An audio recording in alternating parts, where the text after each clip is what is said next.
Welcome back to Super Game Brothers, our weekly video game and board game podcast. This is episode number 16. My name is David, and I am joined by the Man in Black today. Man in Black is Devin, my younger brother. How are you, Man in Black? I'm always in black. I swear, I always wear black. I don't know why. It's like my favorite color to wear. I agree. I'm doing well. I'm breathing. Good. Yep. Just got back from vacation. We lost some car keys for a long time. Not in the lake, I hope. Not in the lake. Nope. We found them under a car seat. Nice. Yeah. Went to the beach. That was cool. Rode some wave runners and swam without a life jacket in a lake that could have sharks in it. Wow. That is intense. What's your opinion on lake life, boating, wave runners? Love it. If I were to buy one, though, I would have to go boat. Yeah. It just gets people together, and you can jump off of it. You can park it out there in the middle and just like play. Yep. Wave running is like super fun for like 10 minutes, and then you're exhausted, and you're like, I'm going to put this away now. Yep, I agree. Very fun for those 10, 20 minutes, though. Oh, yeah. Great. Then your arms are like dead and feel like jello by the time you get back. And I was very sore after that. Through my back, through my shoulders. I was like, oh, man, I need to move more, I think. I had my two little kids on the front with me, a 7 and 5-year-old, so they didn't let me go very fast. So luckily I wasn't very sore after my ride. But yeah, we did just get back from the lake. That was fun. Our rich uncle, he had what was there, 8 wave runners there and his giant $80,000 boat. It was a big boat. It's such a cool boat. Yeah, it really was. It's crazy. I didn't know pontoon boats could go that fast, but that thing, I think Dad was saying, will really zoom like 70 miles per hour or something. Yeah, are the pontoons what are underneath it? Yeah, those 2 like big silver tubes that it floats on. Yeah, did you notice his has a third in the center? Oh, I didn't. And so that thing just like mobs, I guess, and it's supposed to just handle things like crazy. I don't know. But that was a cool boat. Yeah, it looks cool. Yeah, day on the beach. That is it's a pretty fun time. I've discovered in my life that I have very like sensitive feet, I think. Like whenever I walk outside, my wife always has her shoes off. Like always, I feel like. And so she's just like outside stepping on thorns, hot coals, and it doesn't even matter. I like hit a little pebble and like my foot falls off. I don't know. So the beach like wrecked the bottom of my feet. Like the sand was burning me. It's not like the most sandy beach. It was pretty rocky. So it was like if every step like felt like it was like cutting my foot open. Oh yeah. It wasn't. I'm just a big baby, but I don't know. I don't know how to get stronger foot flesh. I don't either. Honestly, I'm going to sit here and maybe just like scrub my feet on the carpet while I stream the whole time. See if I can get some calloused feet. Yeah, how do you get calluses on your feet? Because you can get them like on your fingers if you play guitar or something. So I don't know what you need to do to get. You could hang from a pull-up bar by your toes. That might do it. I don't know.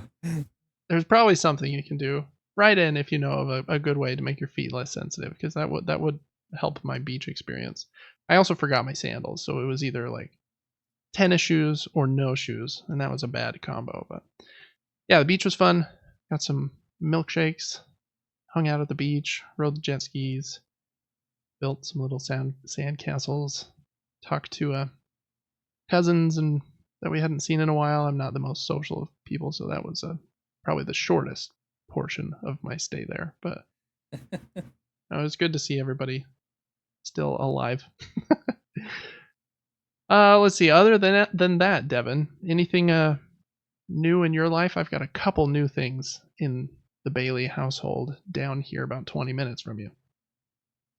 No, but on the note of what you just said, just to see that everybody's still alive, I'm actually very shocked.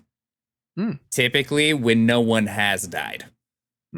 There's just a lot of risk in life, you know what I mean? And then you watch the news and you're just like, whoa. Do I have relatives anymore?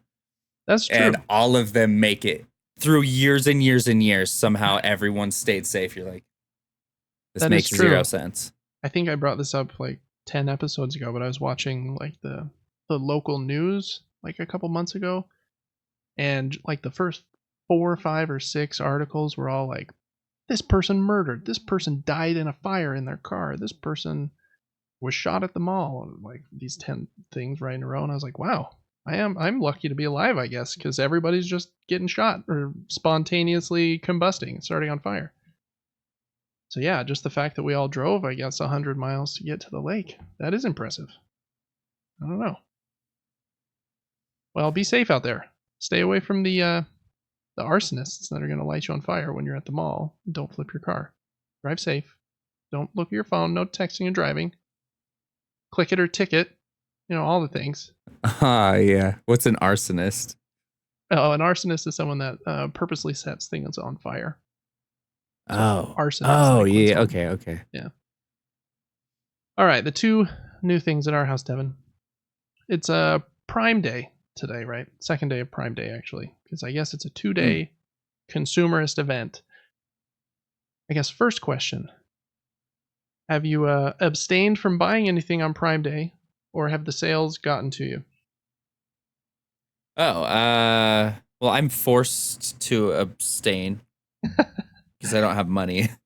No, I understand that. Yeah, because there were a few things that I wanted, but I was like, oh yeah, I don't have any money, so never mind. Yeah, But explain to me Prime Day though.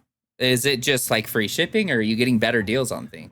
no, you always get free shipping with Prime. Oh yeah. So yeah, it's just like their 2-day event that they call it like Summer's Black Friday or whatever. So supposedly they have better prices. I think that's a little bit questionable on some of the deals if the prices are actually better or if it just says, hey, Prime Day deal. But on some things there actually are like much better prices.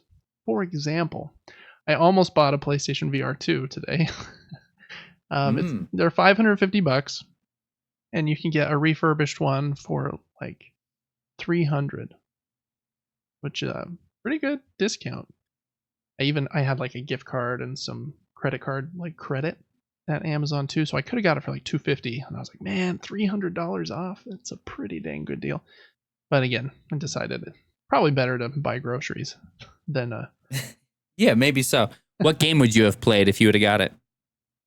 That's a good question. I have quite a few just VR games in general, just because I have the first PlayStation VR, and a lot of those games have gotten like upgraded versions for the second unit, and I've gotten quite a few from PlayStation Plus giveaways. But I want to play Moss 1 and 2, and I want to try Beat Saber at a higher fidelity because that thing is like HDR and like 4K in each eye, so it's supposed to like be very nice. And I know there are some other games that people really like on there. I haven't followed the VR scene very closely for a while just because I don't have one yet. And it hasn't sold very well, so I don't think that Sony's going to like commit to it super hardcore long term. So it's kind of in a weird place. So just by waiting a little longer, I can maybe even get one for even cheaper, but we'll see. I'll probably get one day. That was kind of my and there were a couple board games that were like half off. Like, ooh, $20 for this $45 game. That's a pretty good deal, but I didn't buy anything. So I feel like a winner on Prime Day. The consumerism didn't get to me. No, we made a pact. Because I was talking to her about that VR thing, and I was like, okay, well, I'm going to hold off. I'm not going to do it. And she was like, all right, I commit to not buying anything either. We both, even though we didn't buy anything, we both threw a whole bunch of stuff just in the cart, just so we could both see it. But then, like, funny. Tomorrow when all the deals are gone, I'm sure we'll just delete them all. But yeah, kind of fun to look. I like looking at deals. Deals get me.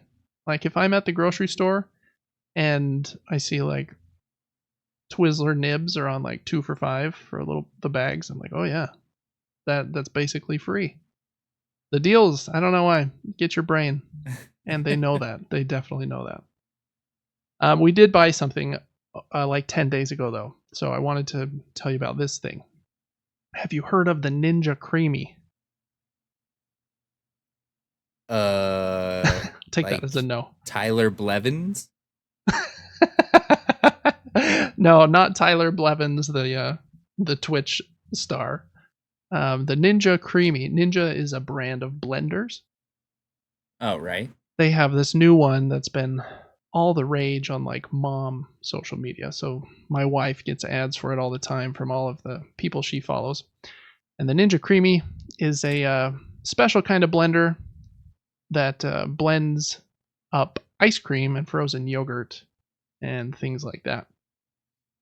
And there was a deal on one of those at Costco like 10 days ago. So we did buy one of those. And for the last like 5 or 6 days, we've just been making a ton of ice cream, which is really fun. You bought this? Yeah, we did. Wow. It was a good deal. And it came with 3 of those little ice cream cups. So what you do is you mix it, and then you have to freeze the thing for like 12 hours. And then after it's frozen solid, then you put it in this machine and you like blend it for a couple minutes, and then you add like a little bit of like either milk or yogurt or whatever to kind of make it a little creamy, and then blend it for like 1 more minute. And then if you want to, you can like dig a hole down the center and add all your mix-ins. Like if you're going to throw Oreos or peanuts or whatever you throw in your milkshakes in there, and push the mix-in button, and it'll kind of mix that into. So you can make some really cool things. The nice part is my wife and I have been trying to be more healthy lately. She's like hardcore. She just ran like a 10K over the weekend, like 6.2 miles, and she's a lot more impressive than I am. I just try to drink water.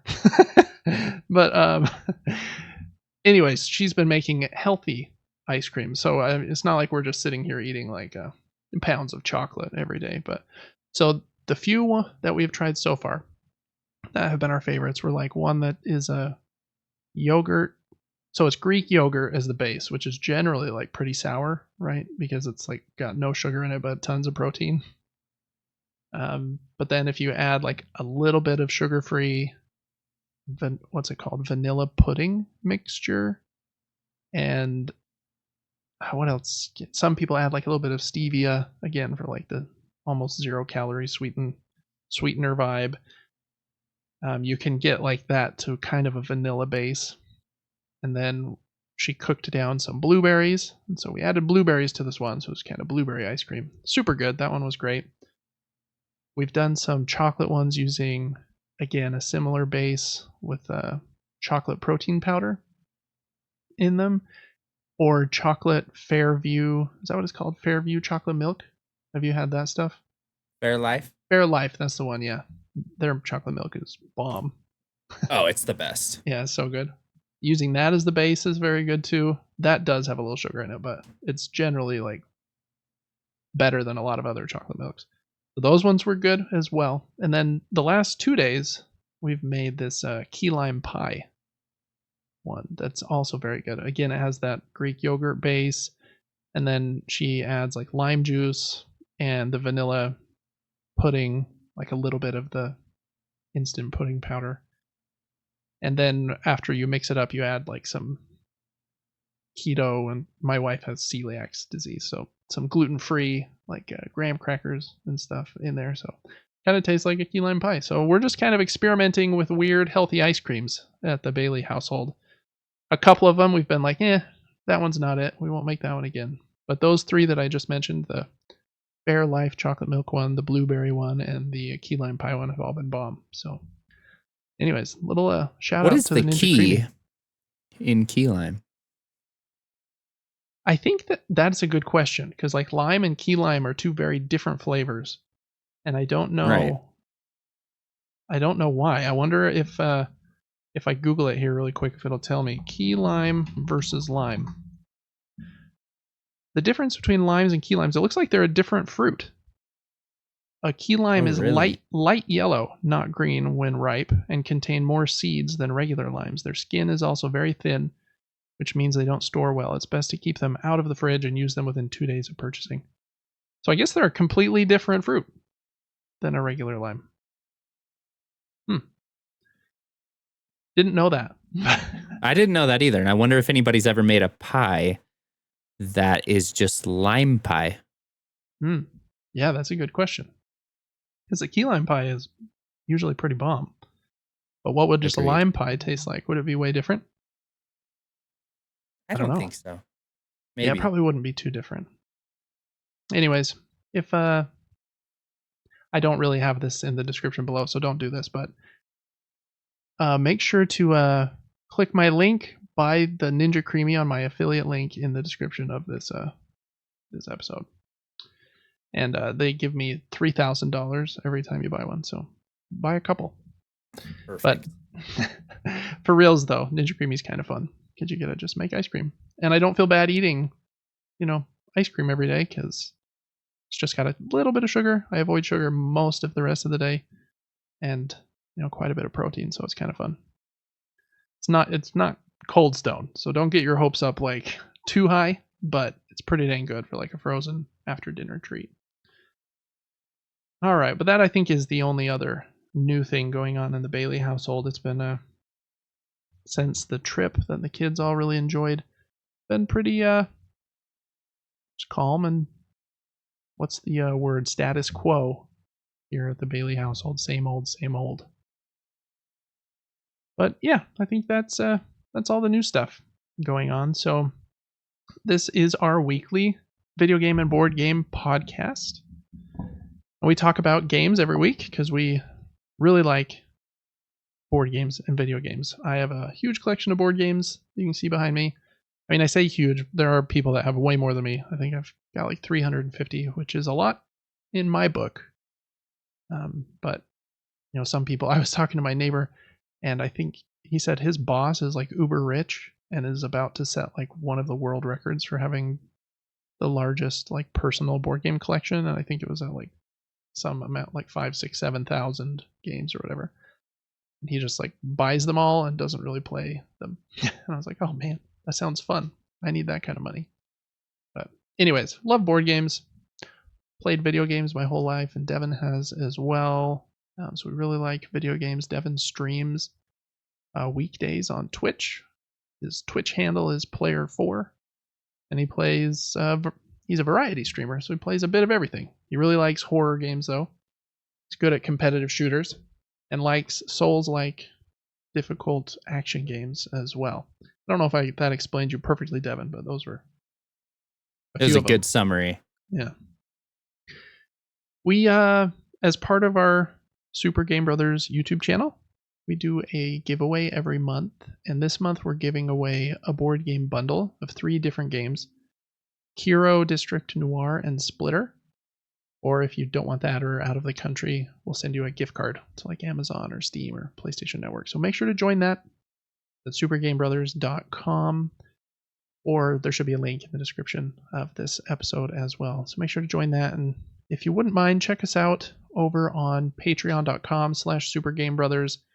That's how we keep the lights on, and you can get some extra perks over there, like writing into the show, getting our episodes early, all kinds of good stuff. It's a good time over on Patreon. All right, so getting into the show proper, we always start with the news mini-nuke.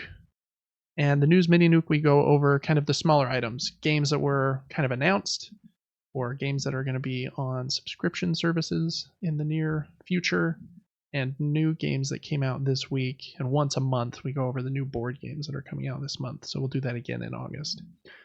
So jumping in to the news mini-nuke, there's actually quite a few things this week. So last week, Devin, you might remember Nintendo tweeted that weird like 10-second teaser of the kind of horror game with the dude with the bag on his head. I do remember. Holy, look at me go. Yeah, look at that. They've finally revealed what that was. So this is a game called Emio the Smiling Man, Famicom Detective Club. And I guess Famicom Detective Club is a series of games that first started like 30 years ago on the original Famicom in Japan. The Famicom was basically the NES or the Nintendo in Japan, but they had like a second version that played discs. So anyways, this one, they were slightly different consoles in America versus Japan. But this series of games was kind of like a detective series back then. Those 2 original games were remade in 2021 into the, I think, like Famicom Detective Club collection. And the tease they were doing, this is a new game in that series. It is called, I think I already said this, but MEO, the Smiling Man Famicom Detective Club. And it is kind of a Japanese visual novel, similar to something like Phoenix Wright, but with a more of a horror murder mystery vibe. So you need to talk to a bunch of people, find clues, and interrogate people, I believe, to solve a series of murders about this murderer that puts a plastic isn't the right word, paper bag with a smiley face on it over his victims' heads. So you don't know who to trust or anything like that. But it's out on August 29th of this year. So if you like that kind of game, that is what the tease from last week was about. Devin, have you ever played a visual novel like that where they're usually kind of in Japanese anime style and you're kind of talking to a lot of people, moving to different locations, talking to other people, asking questions, trying to find clues? There's quite a few of them. Are there? Yeah, I don't think so. Maybe. Okay. There's some of them that I think you might like, and a few of them I haven't even played yet. Like Danganronpa, I think is a series that people really love that I think I would like as well, and I think you would too because it's like very much like kind of creepy horror themed. But anyways, if you like that kind of game, check out MEO, the Smiling Man, Famicom Detective Club next month.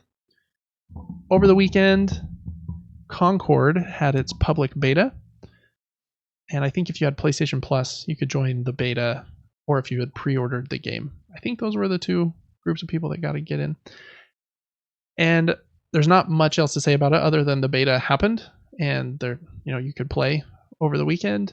I read a few different like impressions articles from the beta, and it seemed like most of the people thought it was pretty positive, that the gunplay felt good and that the system seemed pretty solid, but there might be like a couple things to clean up, or some people didn't like necessarily the characters but thought the gameplay was fun. So it seems like the game is going to be pretty solid, at least in that genre. Whether it will catch on and a lot of people will play it, that's kind of the other question, because there's a lot of good games that don't get any traction. So anyways, we'll see. Did you see anything about Concord, Devin?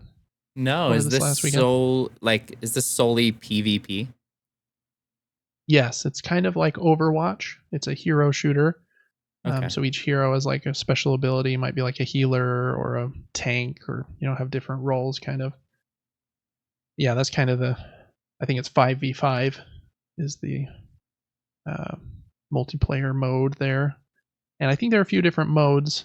Like, I don't know what they are, like capture the flag or whatever the other modes are, but that's kind of the genre it sits in. I hope it's good. I really liked Helldivers, which is a little different than this, right? Because that one was all co-op, and this one is PvP, obviously. But you do get to go in a team of up to 5, and so that could be fun. I'm just really picky with this kind of game, and I know that even the internet at large, I think, is very picky with this kind of game too. So we'll see. But I think it comes out later next month. I think it's in August. Maybe it's in September. Let me double check that really quick. Concord release date is August 23rd. So look out for that. And if you want to learn more about people's impressions during the beta over the weekend, there's a lot of articles up on different websites. All right, Devin, next up I want to talk about gacha games. There are a lot of them all of a sudden. Ever since Genshin Impact came out a few years ago now, I think, there's been a lot of games like that that have started to release. The PlayStation 5 has actually got a nickname online called the Gacha Station 5, because most of them come to PlayStation for whatever reason. Probably because they're a Japanese company. A lot of these games are coming from China or Japan, so it's probably just an easier kind of alliance there than it is working with an American company. But I do think they're on Xbox and PC as well. But anyways, there's a new one coming out that is showing on the screen right now. It's called Neverness to Everness. Really weird name. So I think they abbreviate it online as NTE, because nobody wants to say Neverness to Everness. But anyways, it's made by a Chinese company called Hada Studio. And I don't know, this one online got a few kind of, some people were saying it has more like Grand Theft Auto vibes because, I mean, it's not as mature as Grand Theft Auto, but you get to like get cars as well, and you can upgrade your car with like different parts and drive around the city, and then you go to like these fights and stuff. But the fights are, you know, kind of hack and slash against weird monsters as well. So kind of a mixture of those kinds of things. I thought this one looked cool. Later in this trailer, it does show you like going to the car shop and you can like upgrade the fender and the tires. And I think the car they show is even maybe a Porsche. And it looked pretty cool. I just don't know. I don't know if I can try one of these games for a couple of reasons. First, I think the business model can be very predatory. And I'd rather just buy a game. Like, just let me buy the game and we'll be good. But instead, they want whales. You know, they want people that are going to spend thousands and thousands of dollars on all of the outfits, and I'm guessing they're like random drops or loot boxes with all of the characters and car parts or whatever. That seems like old-fashioned to me, you know, like back from early Rocket League days, and even Rocket League has like changed that. They don't do like the totally random loot box anymore, I don't think. There's like some change they made to that. Anyways. Also, as you can tell from my shelves behind me, I kind of have like a collector mentality with board games and video games sometimes, where I'm just like, ooh, things on sale. I kind of like having the whole set. Sets are cool. Shiny pieces. Sits on the shelf and looks cool. Love that. So I'm afraid if I ever try one of these games, I would get too sucked in, which is another reason that I haven't really wanted to. Have you had any interest in playing any of these games, Devin? I don't know too much about them, but I feel like I understand the appeal to a point. Like, if you're really enjoying a game, it is so fun to, what do they call it? Min-max a character? Is that what the word is? Yeah, I think, yep. And get everything that you can to the smallest detail of getting that last 2% more damage.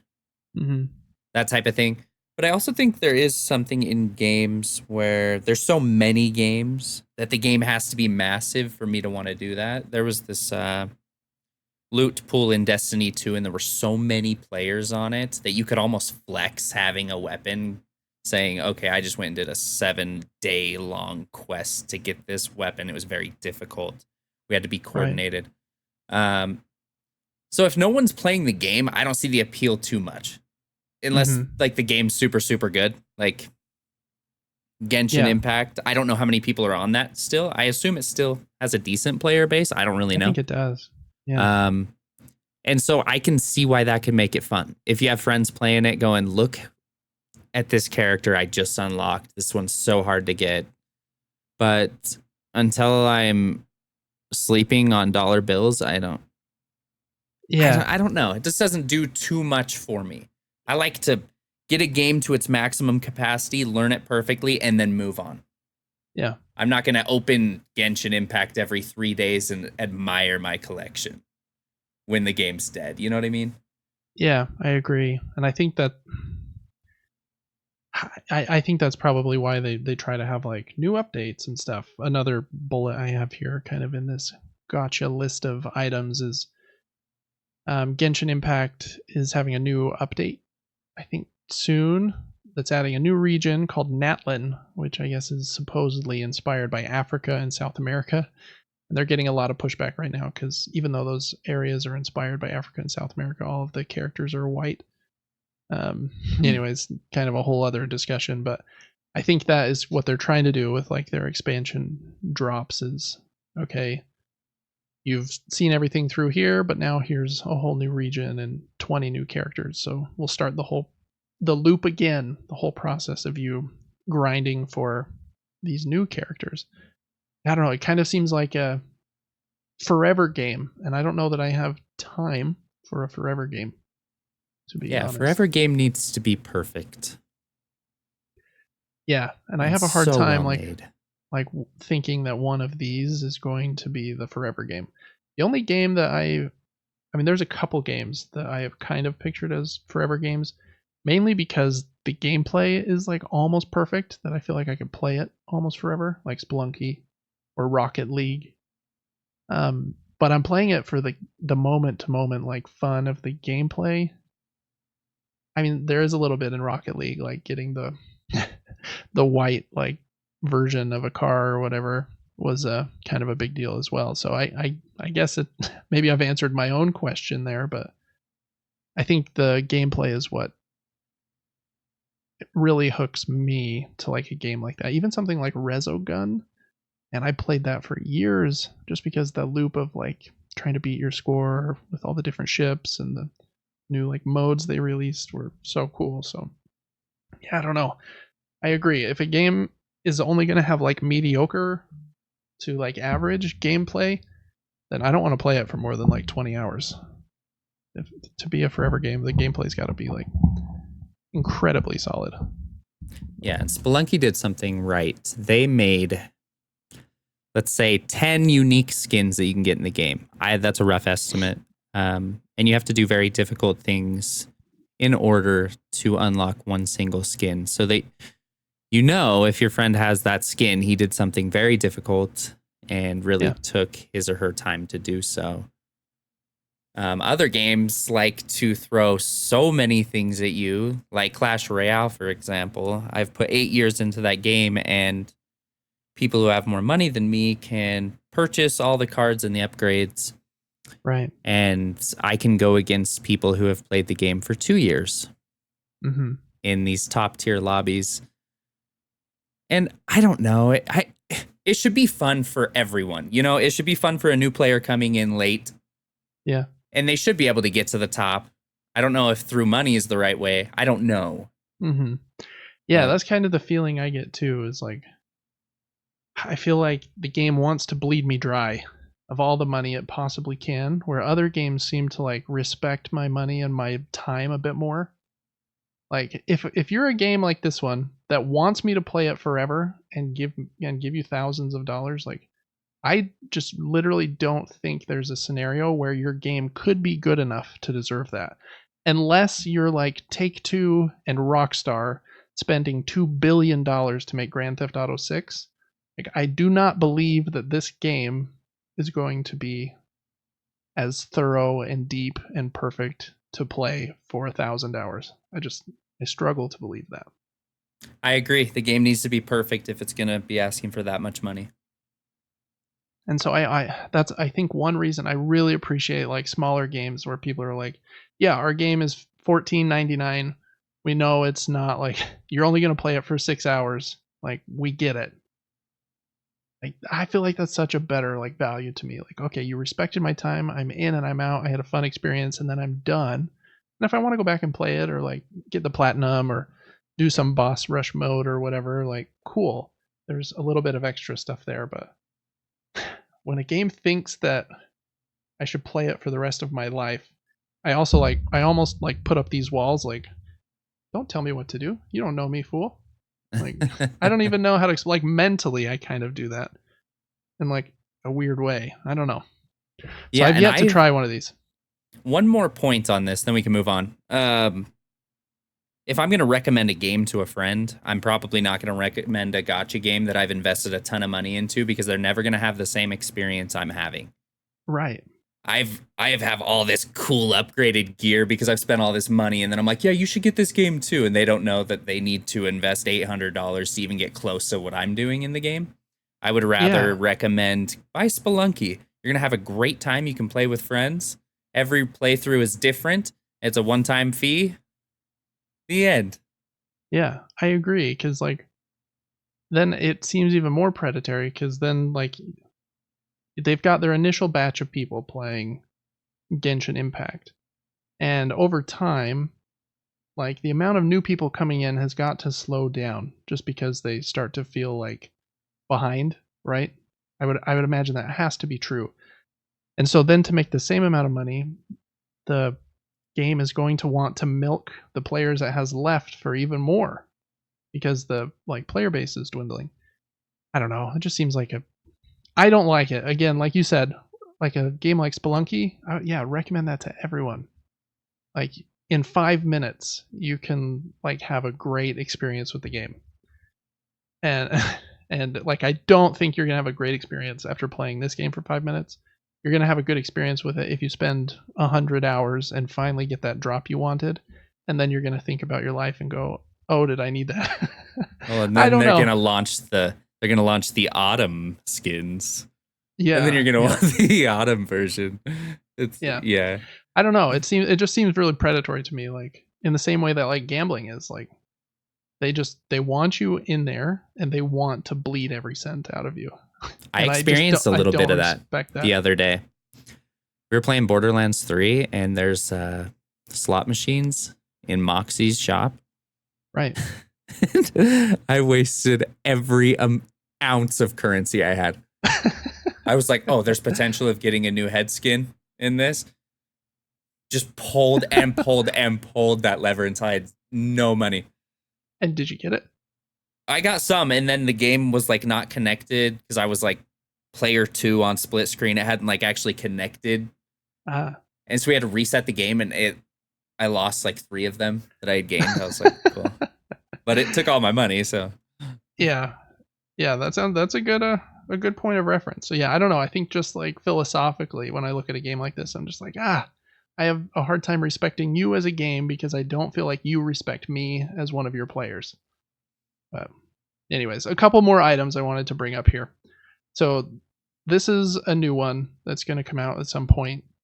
It doesn't have a date actually, but you can pre-register now if you want to play NTE, or Neverness to Everness. There's a lot of these games that have come out lately. We've talked a bit about Genshin Impact. Zenless Zone Zero is another one that came out pretty recently. And the first Descendant came out just a few weeks earlier, I think, than that. That's the one that we talked about last week, Devin, that had all the icons that look like they were just lifted from Destiny 2's icons. Right. That game had 10 million players in its first week, the first Descendant. Obviously, it's a free to play, so it's the barrier for people to download it and at least try it is really low. But man, if they're getting that many people to try them, it just scares me that like more companies are going to be like, oh, this is the future. We want to make this game now. We want to have in The Last of Us Part 3 a slot machine where you can buy different blindfolds for Ellie, and the green one is ultra rare and it costs $39.99. I don't know. It is a bummer. Like I feel like kind of the old man yells at cloud, or like a gaming dinosaur when I kind of share this opinion, but I like games that respect me as like a consumer. Anyways, 10 million players in its first week, first Descendant. That was another news item this week. And they did say they're going to update those icons so that they don't look like Destiny 2 icons anymore. This is the quote they gave. They said, "The first Descendant as a looter shooter game was developed with a deep affection and respect for other games in the genre.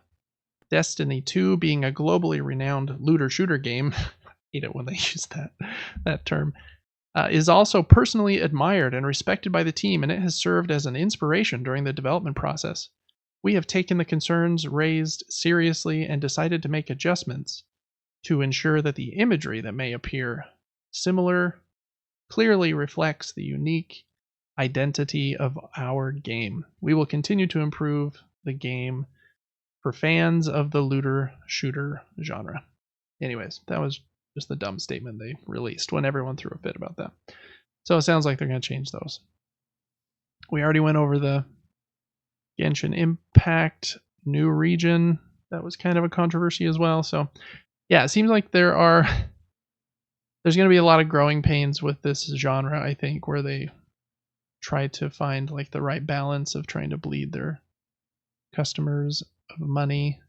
A lot of these like Chinese and Japanese companies trying to figure out how to make games that appeal to like a global audience, especially when they're referencing like other countries and characters and stuff. So I don't know. There was a lot there this week, and I thought it was at least worthwhile to bring up our opinions on gacha games. So I have one last thought. Yeah, go for it. I'd love to hear it. I don't know if you call this a hot take. Does that just mean like a unique thought about something? Yeah, one that you think is like solid. Okay. Okay. This might be solid for Cool. those of us who have gotten sucked into this. I would prefer to spend $100 to $120 on a game that I know I want to play, that has a ton of things that I can unlock via in-game tasks that are difficult, well thought out, good lore, good all the things, all the good things. Instead of paying $40 to $60 for a game and then getting sucked into spending $300 more later on. Mm-hmm. Yeah. And so if they're wanting to make more money from their games, maybe just charge a higher price up front, but don't ask us for money once we're in the game. Yeah, I think that would be amazing. I think that the people that publish the games are afraid to do so, because then they're kind of limiting the amount they can make, right? If I limit it to 120, then we don't have any whales that spend 1,000, which is annoying. But I would love that. Like in the previous example of Grand Theft Auto 6, like that's a game that I think should cost like $100, right? That game's gonna be like unbelievable. Elden Ring should like, cost detail. $200. Right, exactly. But I think they're nervous if they do that people will boycott their higher price, when in actuality, it's such like the value is there even at the higher price point. It's even more there than I think for most games. So I think publishers are just afraid to use different prices than like the pre-established $60 and now $70 kind of starting point. But yeah, I agree. I would love it if games explored kind of the pricing range a bit. We had $100 games, because then I think more companies would also explore down. Like, yeah, this is a $40 game or a $30 game or a $20 game. Because nowadays when companies do price something lower, there's usually some discourse online like, oh, they didn't price it at 60 or $70. This game must be like budget or not worth my time, right? Correct. And I don't think that's true either. Like Helldivers was $40, and I think that was perfect for that. I think that helped that game to like reach more people, and it's very much worth that in my opinion. So I have one more hot take. The thoughts are just coming. So we're in an era of so many different types of video games. You got battle royales, PvP, PvE, co-op, single player, platformers, 2D, 3D, all the things. I'm sure there's a ton more. Maybe we're in the right place. Maybe each game prices it how they want to, based on, because everyone likes different types of games. Some people love gacha games. Some people like. Yeah. In the past, you had a game. It consisted of what it consisted of. The end. We're gonna make as much money for as many copies as we sell. Game over. Yep. But now we're in a place, Fortnite, for example, where I can continuously add to my game until the world ends. Yeah. And if they weren't charging $10 for a battle pass, they wouldn't be able to continue adding to a game that so many people love. Right. I do think that if they're doing like a live service aspect like that, where they're making new content over time, I think that is something that should be probably charged for. But yeah, I think there's a way to do it probably that is a little less gotcha and gambly, in my opinion. Like, I think Fortnite, while the skins are overpriced, in my opinion, I do think they have a pretty good business model where, like, yeah, you can buy a skin, or you can buy the battle pass and unlock the skins if you get to like level 100 or whatever. So I don't know. Yeah, I don't know why. There's a difference in my mind between like Fortnite and this, and I think it's just like the slot machine rolls, like you said, like throwing money into the ether and hoping I get something. But so would yeah, that is a good Rainbow point. Six Siege be considered a gacha game? I don't remember how the monetization works in that one. Is it similar where like you're rolling? I swear there's chests that are just random. Yeah. Yeah, for like different weapons and add-ons and stuff. So yeah, it might be considered part of that as well. So that's the aspect that should go away, is the randomness. If you're going to spend money, you should get what you want. I think so, but I don't know. I'm not the smartest person in the world, and maybe you're right. Maybe the different like subsets of these game genres just kind of are different silos that can kind of take care of themselves. And you've got the regular like single player game silo that kind of follows the historic pricing of we've got a price and that's the price for our game. And then the gotcha silo is just this. I don't know, maybe we're trying to compare apples and oranges by comparing like The Last of Us to what was this game called? Neverness to Everness. I don't know. So you might be right. It might just be what it has to be because the games are just so inherently different. I don't know. Yeah, I don't know either. I don't know if there's a perfect way to do it. I don't either. But I even though I don't know if there's a perfect way to do it, I like feel it in my bones. Sometimes I'm like, that game, it respects me and my time. It seems. And then this other game, I'm like, that one doesn't. And so it's like this weird like feeling thing. And maybe there's a way to like get over that and like better align that, but I don't know. That was a lot about gacha games, but they are a big topic right now since so many of them are coming out, especially out of China, surprisingly. And Anyways, that's what makes you hesitant, I think, is the massive number of them being released. It's like, did you really put a ton of time into making this experience fantastic, or yeah, I did think there's you just a make lot of this that. I think we're to take yeah, from the massive pool of money that's being spent in these games? Like, right, what's the exactly. intention? Yep. Is it to Elden make a Ring fun game? respected my time. Right. And it seemed like their intent with that game was to make a killer awesome game, right? Yes. I feel like with some of these other ones we're talking about, their intention is to take my money. And Yes. even though technically that is the intention of every business, there there's like a difference there in like again that I feel in my bones where like, hey, they just wanted to make like a freaking awesome game. And it cost X number of dollars and that's great. Whereas this other thing, it seems like they wanted to put cute art in a bit of software that would milk me out of my money and not necessarily like a super awesome game. I don't know. Lots of thoughts there. Let us know in the comments. Write in. Let us know what your thoughts are on gotcha games. There's a lot of aspects here, and that's not even diving into like the differences kind of between like development in China and America. There's so many angles to like look at these things. So love to hear your opinions as well. All right, kind of stepping to the next thing. Ubisoft announced that there is a free trial for Avatar Frontiers of Pandora that is out now on Xbox and PlayStation until the end of July. So you have until the end of the month. You can play the first 5 hours of the game, or there is like some in the main Golden Path quest line, some point that it won't let you progress past. But I'm guessing you could still do like side missions and stuff for those 5 hours. So if you wanted to try that game, which I've heard is actually pretty fun, it's supposed to be very similar to something like Far Cry, where you're playing as this the blue avatar creature. What are they called? Nava? I can't remember. Something like that. And you're like trying to take back your hometown. Hometown's not the right word. Take back your land by destroying all of like the encroaching camps, which is very much a Far Cry thing, right? Where there's camps everywhere and you have to clear them and stuff.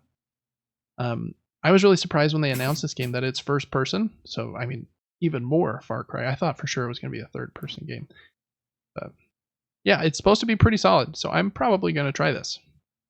There's a couple free trial games that I want to try, and this is one. So you only have till the end of the month if you want to try that one. Devin, is that a Devin trial game or no? I think so, but it also reminds me of Horizon, and there was something about Horizon I didn't love. So we'll see. Yeah, no, I can see that. Horizon being third person, I wonder like how different they play, because there definitely is. Yeah, here a lot of bow and arrow and stuff for sure. All right, next up, Devin, do you remember a game called Splitgate? We played it for like 2 weeks. It was fun. Yeah, it's one of my biggest clips on Twitch. Oh, is it really? Yeah. Which clip? I was just mowing down people in this headshot arena mode. Oh, okay, so you had like a good like killing spree. Yeah, it was from like years ago. I think. Didn't that game come out like 3 years ago? Yeah, maybe even longer. It's been a minute. That game was pretty fun though. Basically, Halo multiplayer mixed with Portal. You've got portals that you can shoot bullets through and stuff. Their social media account for Splitgate is teasing an announcement for tomorrow. So you will have seen probably the announcement before you hear this, but tomorrow there's going to be some announcement. I hope that it's a new game. That would be cool. It might just be like a big update for Splitgate. I don't know, but they're teasing it pretty hard. So they've had multiple posts like, this is coming in 3 days, coming in 2 days, tomorrow, you're mine. Or yeah, see you tomorrow is what it says there. So, and the character looks quite a bit different, in my opinion, than the Splitgate like armor sets. So it makes me think it might just be a new game, which would be cool. Hopefully, I liked the Portal Gate idea, but I think that was a little too Valorant in my like, I don't even know, like a little too like aiming perfection in my mind. Like people could get really good with those portals, and it was just like beyond my capacity to comprehend. Like, oh, he's shooting me from across the map around this corner in a very specific way that I didn't think of. Right? Yeah. It was fun, but I didn't feel like I got anywhere near like super competent at it. So it'll be cool to see what they do next. So check out or look for that. Next, No Man's Sky's next big free update is out now. It is their version 5.0, and it is called Worlds. But not just Worlds, it's called Worlds Part 1. I guess that means a Part 2 is going to be coming sometime soon as well. They have had like 25 like major updates to this game. It's really impressive. They've made a ton of money from it, so I mean, it makes sense for them to continue to support it. The main things that this update adds are better water effects and reflections. It says waves like on the ocean and stuff, which is cool. New weather effects like better clouds and fog. And there are now storms with like wind as well that affects those things. And then it's a new big world update that makes the worlds more lush and the creatures like more varied. There's also a new expedition. I guess the expeditions are like missions you can go on with like your squad.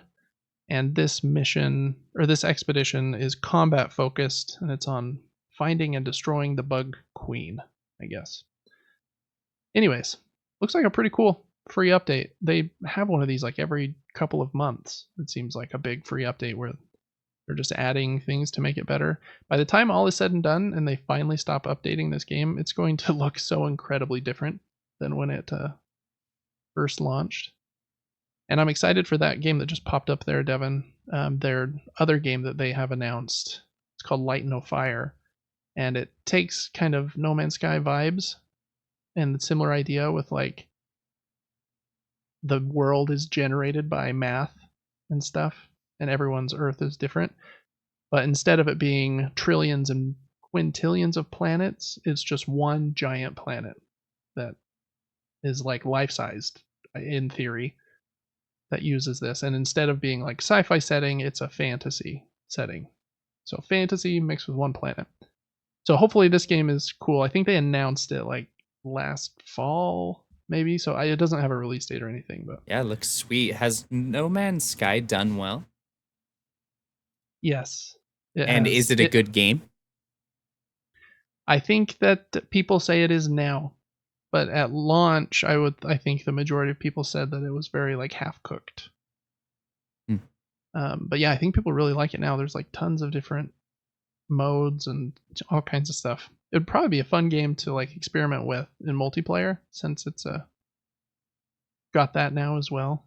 Yeah, that'd be awesome. I don't know. So if you like No Man's Sky, there's a new update out for you today. Next up is a pretty quick little update. A company named Game Mill has announced a 16-bit brawler based on the Karate Kid.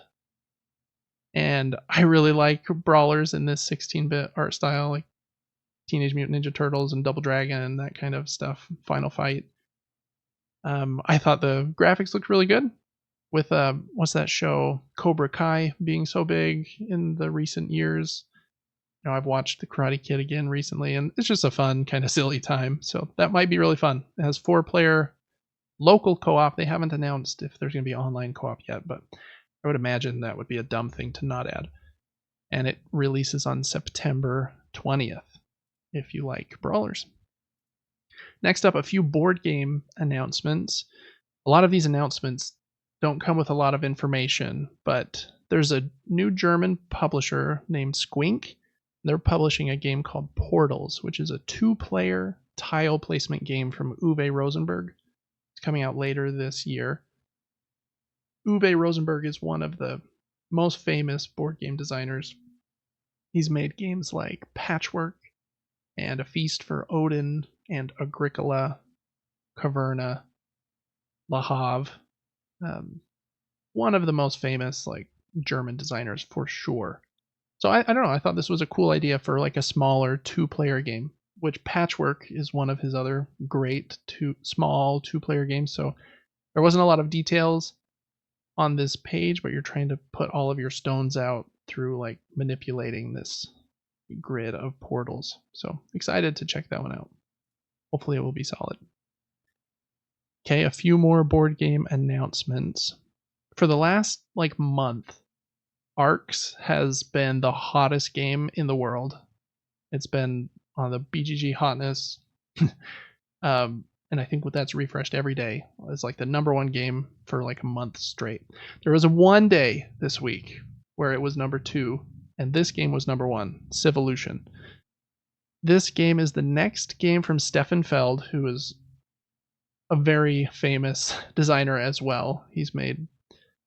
He generally makes pretty complex games, so the Castles of Burgundy is probably one of his lighter games, and Trajan is one of his other famous ones. Yeah, you can see the weight there, Devin, 4.1 out of 5. That's a pretty complex game. I don't think anybody really knows at this point, so I don't know if those votes that are on BGG are super accurate yet. All that they have announced, it seems, is the cover image, which doesn't even have very much on it, but Deep Print Games and Pegasus Spiel, looks like, are publishing it. Plays in 90 to 180 minutes, 14 plus, 1 to 4 players. But he has kind of people trust him because he's made such great games in the past. So wanted to give a shout out to Civolution's cover. That comes out in October of this year. I think that's what it said. Yeah, October is what I wrote here. Okay, next up, last year, Dorfromantik. I don't know if I'm pronouncing that right. It won the biggest board game award called the Spiel des Jahres. And it's getting a standalone expansion from Pegasus Spiel in October. The game is called Dorfromantik Sakura. And yeah, I don't know much about it. I haven't played the original. I've seen it on Steam, and I've obviously seen it quite a bit on Board Game Geek. It's a tile placement game that I think is fairly simple, but obviously has gotten a lot of love. It was designed by Michael Palm and Lucas Zach. So if you like that game, sequel coming out in October. Lots of October games. That's when I think one of the big conferences might be Essen Spiel in Germany. So a lot of games get released there for the first time. 2 more board game announcements here. This game called the Manhattan Project Energy Empire came out quite a few years ago. I think maybe even 4 or 5 years ago. And a lot of people really like it. It's a worker placement game by my favorite worker placement designer. His name's Luke Laurie. He's designed a couple games that I really love. Cryo's right behind me, and I have Whistle Mountain on my shelf, and Andromeda's Edge I'll have later this year. We'll talk about that game later. But this is one of his other games. I don't have this one, but it's getting a new version from Grail Games that will include the Cold War expansion. And I am excited. Grail Games does good stuff, and hopefully it will just all be kind of contained in one box. And that would be exciting for me. Again, I really like Luke Laurie's worker placement games. Then last up, a game called Flickering Stars It's coming out in November. It's a flicking game for 2 to 4 players from Matt Leacock, who is the designer of the ever popular Pandemic, and Josh Capel. I don't know much else about it, Devin, but if you if you flip through these pictures, there's kind of like these little home bases that each player has, and it looks like either that device will flick the thing, or you're flicking it with your finger from your little home base. So it is kind of a dexterity game in that way. I can't really even tell what's going on from that, but it has some cool pieces at least. So that is Flickering Stars in November. Okay, that was the board game and video game announcements. Next up are the games that are included in subscription services. Xbox announced a little mini update for the second half of July. So they only announced 3 games that come out on the 18th, which is tomorrow, and the 19th. And then they said, quote, let's keep this part's not a quote because I don't remember what it said. It said, let's keep the conversation going. Quote, we have another update for you soon. So it sounds like they're going to announce the rest of the games for July next week or something. But the 3 games that they did show are the first one we've already talked about a couple times. Dungeons of Hinterberg looks really cool, colorful. That one's out tomorrow on console and PC. Then Flintlock, The Siege of Dawn, out same day on PC and console. That one's from the company that made Ashen. And then on the 19th is Kunitsugami Path of the Goddess, which is a Capcom game, I believe. And I think all 3 of those games are day 1. Like it's the launch day for all 3 of those games. So that's a pretty cool perk there in Game Pass. So check out those 3 games if you have Game Pass. And then next week we'll hopefully have the rest of their July list. On the Epic Game Store, they have 2 games this week that are free. The first one I thought looked more interesting to me. It's called Arcade Paradise. And you inherit a laundromat, like your family's laundromat, and you decide you don't want to do laundry the rest of your life. So you're going to turn that laundromat into an arcade. So you have to like clean it up. It shows him like plunging a toilet and picking gum off of the side of a washing machine. And I'm guessing you have to like remove all the washing machines and dryers, and then you have to like buy the arcade cabinets and make money. It seems like it's kind of in the vein of like what are those other ones called? There's Supermarket Simulator, I think, where you run like your own store, and it kind of gives me those vibes. It has that kind of retro-y vibe of it being an arcade in like the late 80s, early 90s. You even use like a very old-looking computer to answer emails and stuff. I don't know, might be fun. I don't know much about it other than the little trailer that is included on the game page, but could be a good one. So make sure to add that to your collection. And the next one is a horror game called Made of Skur. And I think that the Skur series had a game that came out like in the last 6 months that people have really liked. But this one, Devin and I were talking about, I don't think reviewed very well. And so I don't know if this game is very good, but I do think their most recent one is supposed to be pretty good. So if you like horror games, though, you might want to check out Made of Skur. All right. And that is all for games that are free to subscriptions. The last thing, since today's Prime Day, Amazon Prime did have Suicide Squad Kill the Justice League for free. So I hope everyone claimed that, but it's not going to be free starting tomorrow, which is a couple days in the past from when you're hearing this. So hopefully you claimed it in the weird interim window between our episodes. But that was kind of a cool free perk because that a game I don't think is having a lot of staying power with players, but I've heard it's actually really fun. I don't know. And I would believe it since Rocksteady generally makes pretty good stuff. All right, new video games this week. There's quite a few. The one that I'm most excited about by far is called Bo Path of the Teal Lotus, and it's a Metroidvania game with this like really cool hand-drawn like Japanese art style, and you play as this little, what would you say that character is, Devin? A mouse? A rabbit? Fortnite has a mask that looks like that, and I cannot remember what it's called. Oh, does it? Yeah. But you're going through this cool Japanese looking world, and you're doing some combat sections, some like platforming sections, getting new abilities. I think it's, like I said, a Metroidvania where you're getting those new abilities so you can get to new areas, and then you're talking to characters at shops and just exploring a 2D world. Artwork is super awesome. This is so much a David game. I hope it's great. I think it is out on everywhere, so that should be Switch, Xbox, PC, and PlayStation. It has a mighty 84 on OpenCritic, which is a pretty strong score. So I hope it's great. The next one is one that we just mentioned on the Game Pass list. This is Kunitsugami, Path of the Goddess, which is everywhere except for Switch. It got a strong 80 on OpenCritic, and it's very much like an odd Japanese game with, like, again, hack and slash monster fights. And I don't really know much else about it. I'll have to do a little more research because it looks like it has kind of this weird colorful vibe that could make it like fun, but it looks so odd almost that I don't even know what to think about it. But anyways, if you like very Japanese games, that might be a good one. And Capcom has been, a lot of people for many years called them Crapcom because they were really struggling to make good games. But right now they're calling them like Cap King, or I think is what they're calling them, because like everything they make is like gold right now with Resident Evil and Monster Hunter, and I feel like I'm missing some stuff, but they've been like really firing on all cylinders. So maybe they've got another game here that could be a winner. So check that one out. Strong 80 on OpenCritic.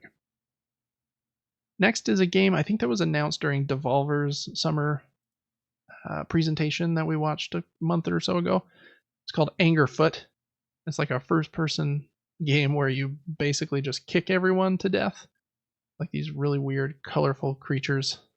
And I think it's like a fast-paced, like first-person shooter, similar to something like Doom, where you're just like running and gunning, but instead of guns, I think you're primarily kicking like stuff with your feet, which is really silly, but it looks really funny when like the gameplay starts and the kicking starts. So I don't know, for the right kind of audience, that might be a real fun time if you like fast, twitchy games. Oh, it does look like you use a gun as well, but lots of kicking, and that foot, it sure goes high sometimes. What in the world? That's crazy. But if you like a fast-paced game like that, which a lot of people do, that might be a good one. That's got a strong 79 on OpenCritic. Next up is a game that I think is only on Switch right now, but it's coming to PC. When I checked Steam today, it said it wasn't available there quite yet. And I'm guessing it will come to other consoles too, but it's called Teenage Mutant Ninja Turtles Splintered Fate. And it's very much like if you took Hades, but put in the Ninja Turtles and added co-op, and then made it obviously not quite as high a quality as Hades, but it's actually supposed to be pretty good. The reviews I read were pretty solid on it. So yeah, I love Ninja Turtles, so this might be one that I have to try at some point, and hopefully with a couple updates, I can even kind of raise the quality level a little bit. It's got a strong 75 on OpenCritic, and you can play 4-player co-op in this roguelite TMNT game. This one I think was also shown during the summer Game Fest presentations, and from that I thought it might be really bad, but it seems like it's pretty solid. Next was one I was really excited about, but the reviews have left it a little lower than I thought it might be. I'll probably still get it at some point when it's on a sale, but this is, I don't know how to pronounce it, Shim? I don't know. You play as I think the shadow of a frog that has lost his frog, and you're trying to find your frog. And you're trying to help other shadows that have lost their object too. So you're hopping from shadow to shadow in kind of this cool, artsy, shadow-filled world. I think it looks like really fun personally, but some of the reviews I read said that like it has a fun idea, like that central concept of jumping from shadow to shadow, but sometimes it didn't seem like there was much else it could offer other than that. So anyways, might be for some people, maybe not for everyone. Next was a game that Nintendo showed at their presentation in June. This is the Nintendo World Championships NES edition. So this takes a bunch of NES games and cuts out like speedrunning segments, and then you can like try to get higher on the leaderboards than everyone else. Hasn't reviewed super well. It's got a fair 71 on OpenCritic. Yeah, I don't know. It seemed like from like the title, Nintendo World Championships at NES edition, that they might like make different editions, like Nintendo World Championships, Nintendo 64 edition or something. So hopefully they can make it a little more kind of engaging for future editions if they do more. But it seems like it might be very nostalgic for me with Kirby's Adventure, Truly. showing on the screen here and stuff. So I might love it. Who knows? Okay, and then the next one was also a game that we talked about in the Game Pass segment. That was Flintlock: The Siege of Dawn, which is everywhere except for Switch.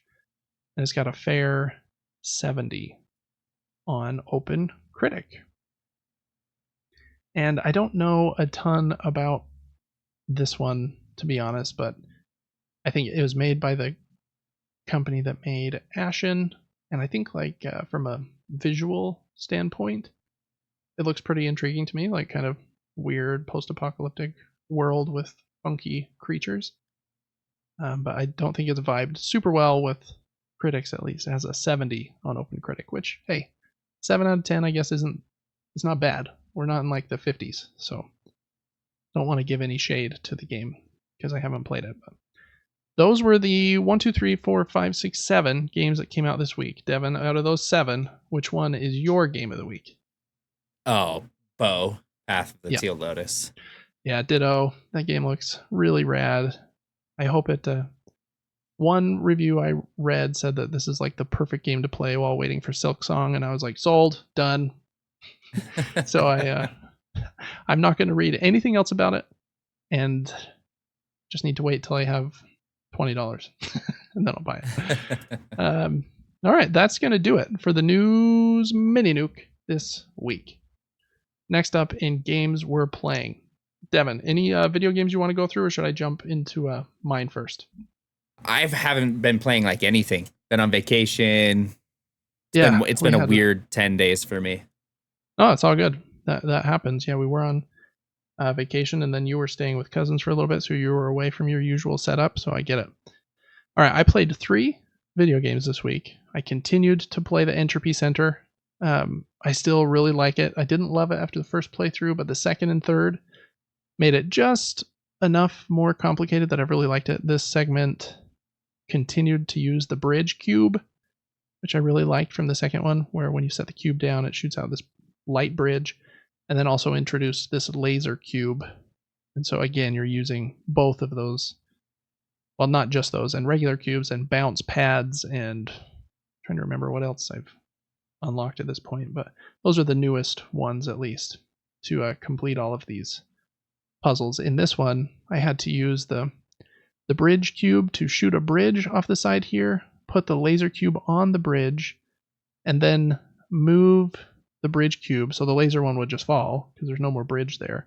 And then I can reverse the laser through time and have it kind of hover where the bridge was, even though I've moved the bridge. So anyways, not an incredibly difficult one there. There are much harder ones than that one, but I think it's a clever game. It's fun. Very much like kind of a rip-off of Portal, just using a different gameplay mechanism of reversing things through time instead of walking through walls. But I really like it. The little banter you have with your gun, who is this little like robot voice that talks to you, is fun too. So I really like the Entropy Center.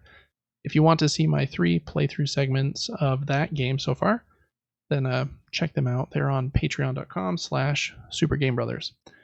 I also continued to play Rain World.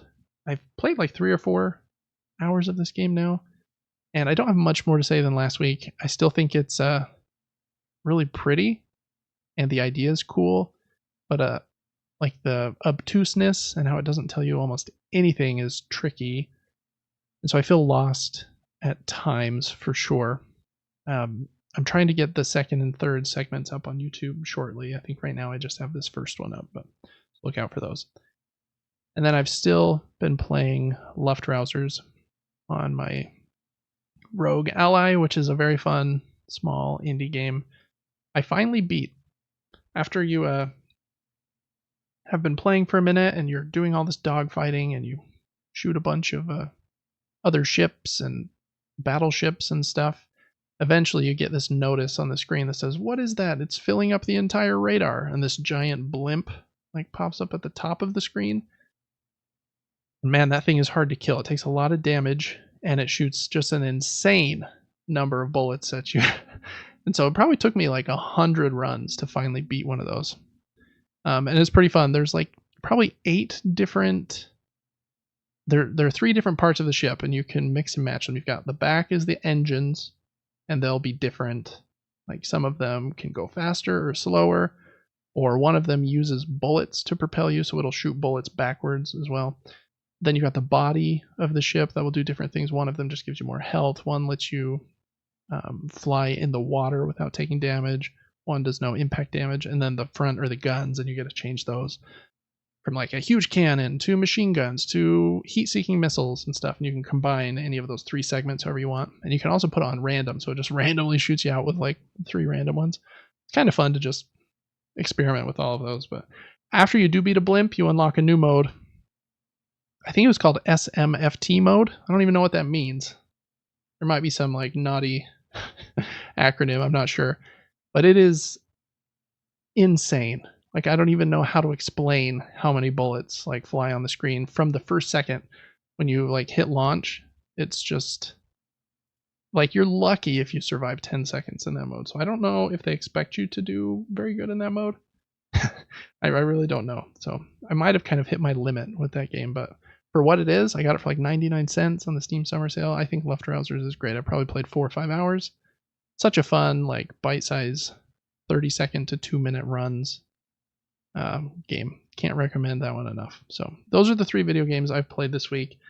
Just kind of continuing my the games I've been playing recently. I need to start playing like some bigger games that people are actually talking about, because I don't know if people really want to listen to me just talk about these 3 indie games very much longer. But maybe we'll play Bow. Maybe that'll be a good one to talk about. Or I don't think that's what people want either. They probably want me to play like what's a big game right now? The First Descendant. Yeah, Genshin Impact. I don't know. All right. Well, in board games, I played 2 games this week, Devin. I am still very much obsessed with Arcs. So I played Arcs again. And this time it was you weren't there. It was just me and you've got Harvest up. So I'll talk about Harvest first actually. Let's rewind real quick. No, it's okay. I played a new game. I just got it. It delivered from Kickstarter yesterday. It's called Harvest, and it's kind of a smallish box game from Keymaster Games. They make Caper Europe, Devon, which we played a few weeks ago. One with the heists, and you have to put the thieves in front of the 3 cities and steal the artwork from them. It's probably been 2 months actually since we played it. Anyways, they make their component quality is like really high. They make like really pretty games. This game I would kind of say is like, it reminds me of like Stardew Valley, the video game. You have this little farm, and you're trying to have the best farm in town.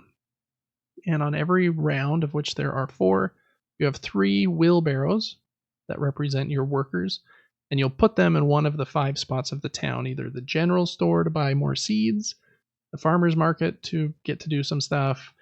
You can send them out to the fields where they can plant or tend, which is basically grow your plants, or harvest your plants for points. Or you can send them to the workshop where they can kind of excavate and remove some of these forest tiles that are blocking your farm.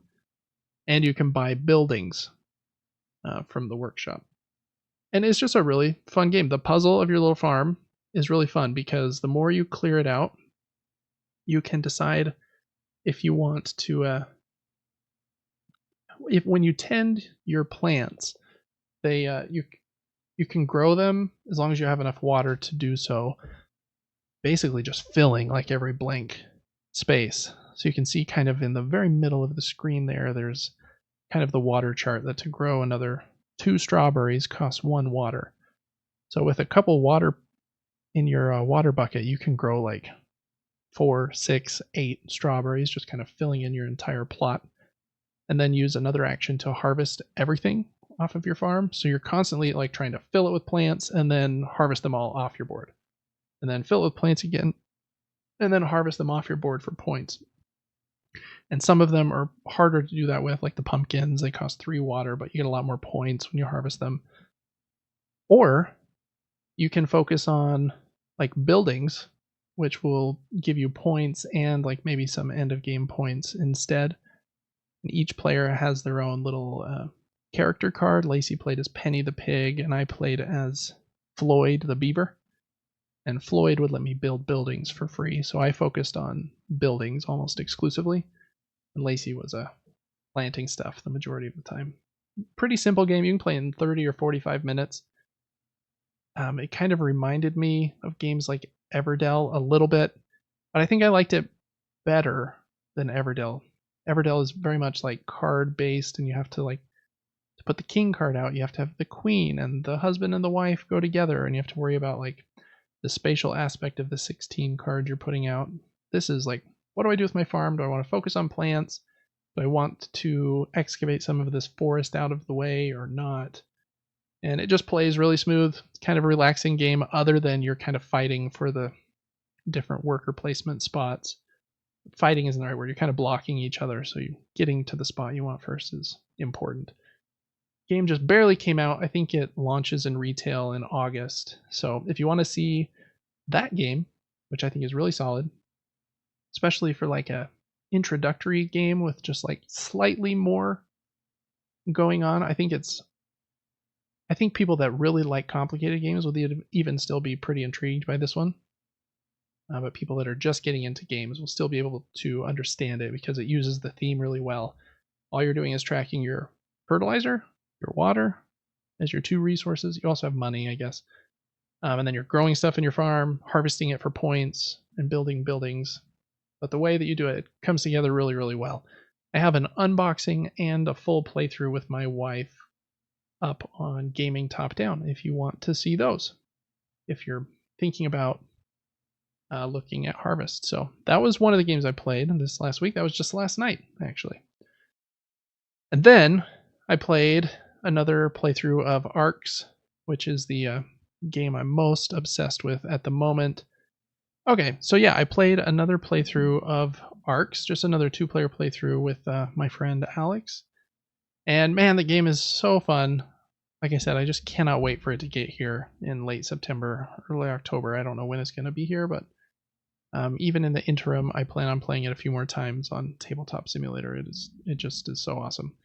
In the game that I played with Alex, we were very hesitant to declare any ambitions. I don't think either one of us declared one into the entire first chapter, because it was like tight and we didn't think we could pull ahead in any of them.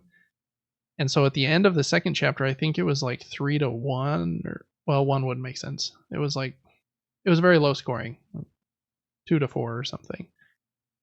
And so it was really tight, like the majority of the way. But then, kind of without me noticing, because I had started to pull ahead, I'd done some good moves in the third chapter.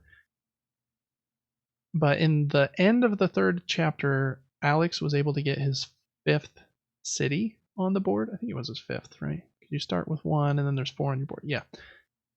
And when you get your 4th and 5th city out, they uncover some extra scoring for winning ambitions. So you get either 2 or 5 extra points if you win an ambition. And so he won 1 ambition in chapter 3 that got plus 5 points on it. So it was like a 9-point ambition or something. And then in chapter 4, I was like, man, I need to destroy some of his cities to cover those back up. But when you destroy a city, it goes into your trophies first. Or just like when you destroy a ship or a starport of your opponents. And so it would have covered it back up at the start of chapter 5, but he won 1 ambition in chapter 4 as well with that 5-point bonus. So he got 10 bonus points from having all 5 of his cities out, and I think I lost by like 4 points. And I think the game was set there at the end. Maybe we went a 5th chapter, I can't remember. But the game was done there at that point. And so, yeah, I just feel like that play was so much different than ours because it was like really tight and he was like in my face the whole time, like blowing up all my stuff. Where I feel like the two of us were like trying to figure it out. I feel like I was better at teaching it to him because it was my second time teaching the game. And so it'll be really interesting if the three of us are able to play it, how that goes. Yeah, just super excited about it. I know that Shut Up and Sit Down, they're one of the biggest board game YouTube channels in the world.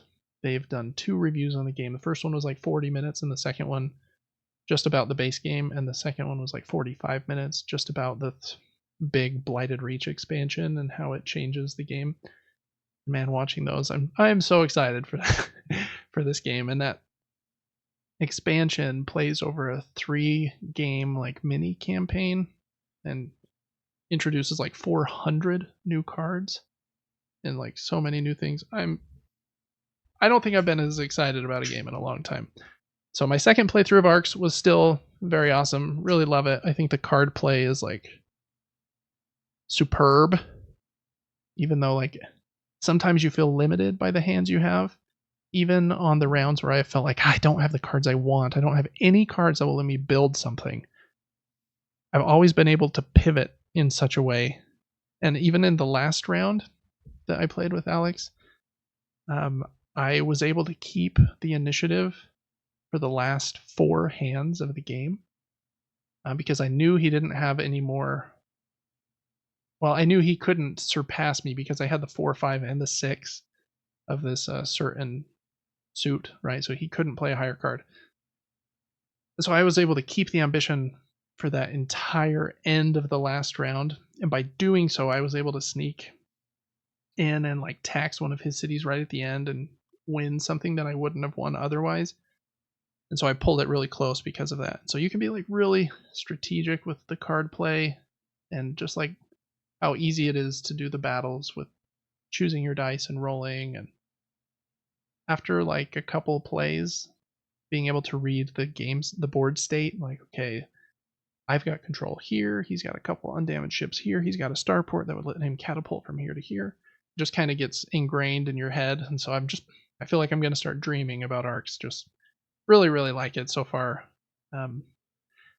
Yeah, I could gush about Arcs for a long, long time, but I think it's going to be one that I play for a long, long time, and yeah, just really excited about it. I don't know what else to say about it at the moment, so we're just gonna we'll leave it at that for now. But Arcs is great. Look forward to a lot more Arc stuff on my channel, probably with a little bit of a gap until my game actually shows up in September. But I do have a full playthrough with Devin up on our my Gaming Top Down YouTube channel if you want to watch that and see what one of the hottest board games in the world right now is like. It's slightly complex, like medium complexity. It's around a 3 probably. So go in knowing that. Uno, this is not. But that is the games that we have been playing this week. So now for the news. First thing, very excited about this.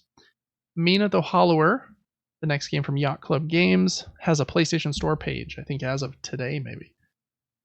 Which is usually a big deal because that generally means like pretty imminent that, it's going to be on sale. During their Yacht Club stream last month, they said that they were going to show more about Mina the Hollower, quote, in a grand gameplay reveal in the near future, end quote. So I really hope that means that we're getting close and it's going to launch like pretty soon. Very excited about that. I backed that one on Kickstarter, I think like 2.5 years ago. And it just looks so cool. Whereas Hollow Knight was trying to be like a NES game based on like Super Mario 3 and Mega Man and Castlevania.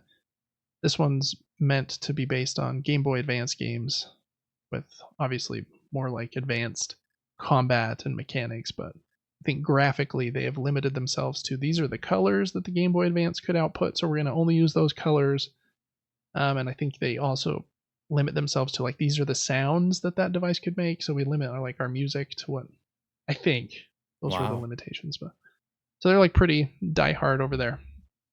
So very excited about that. I hope it comes out shortly. Next up, there's a couple sad stories this week, Devin.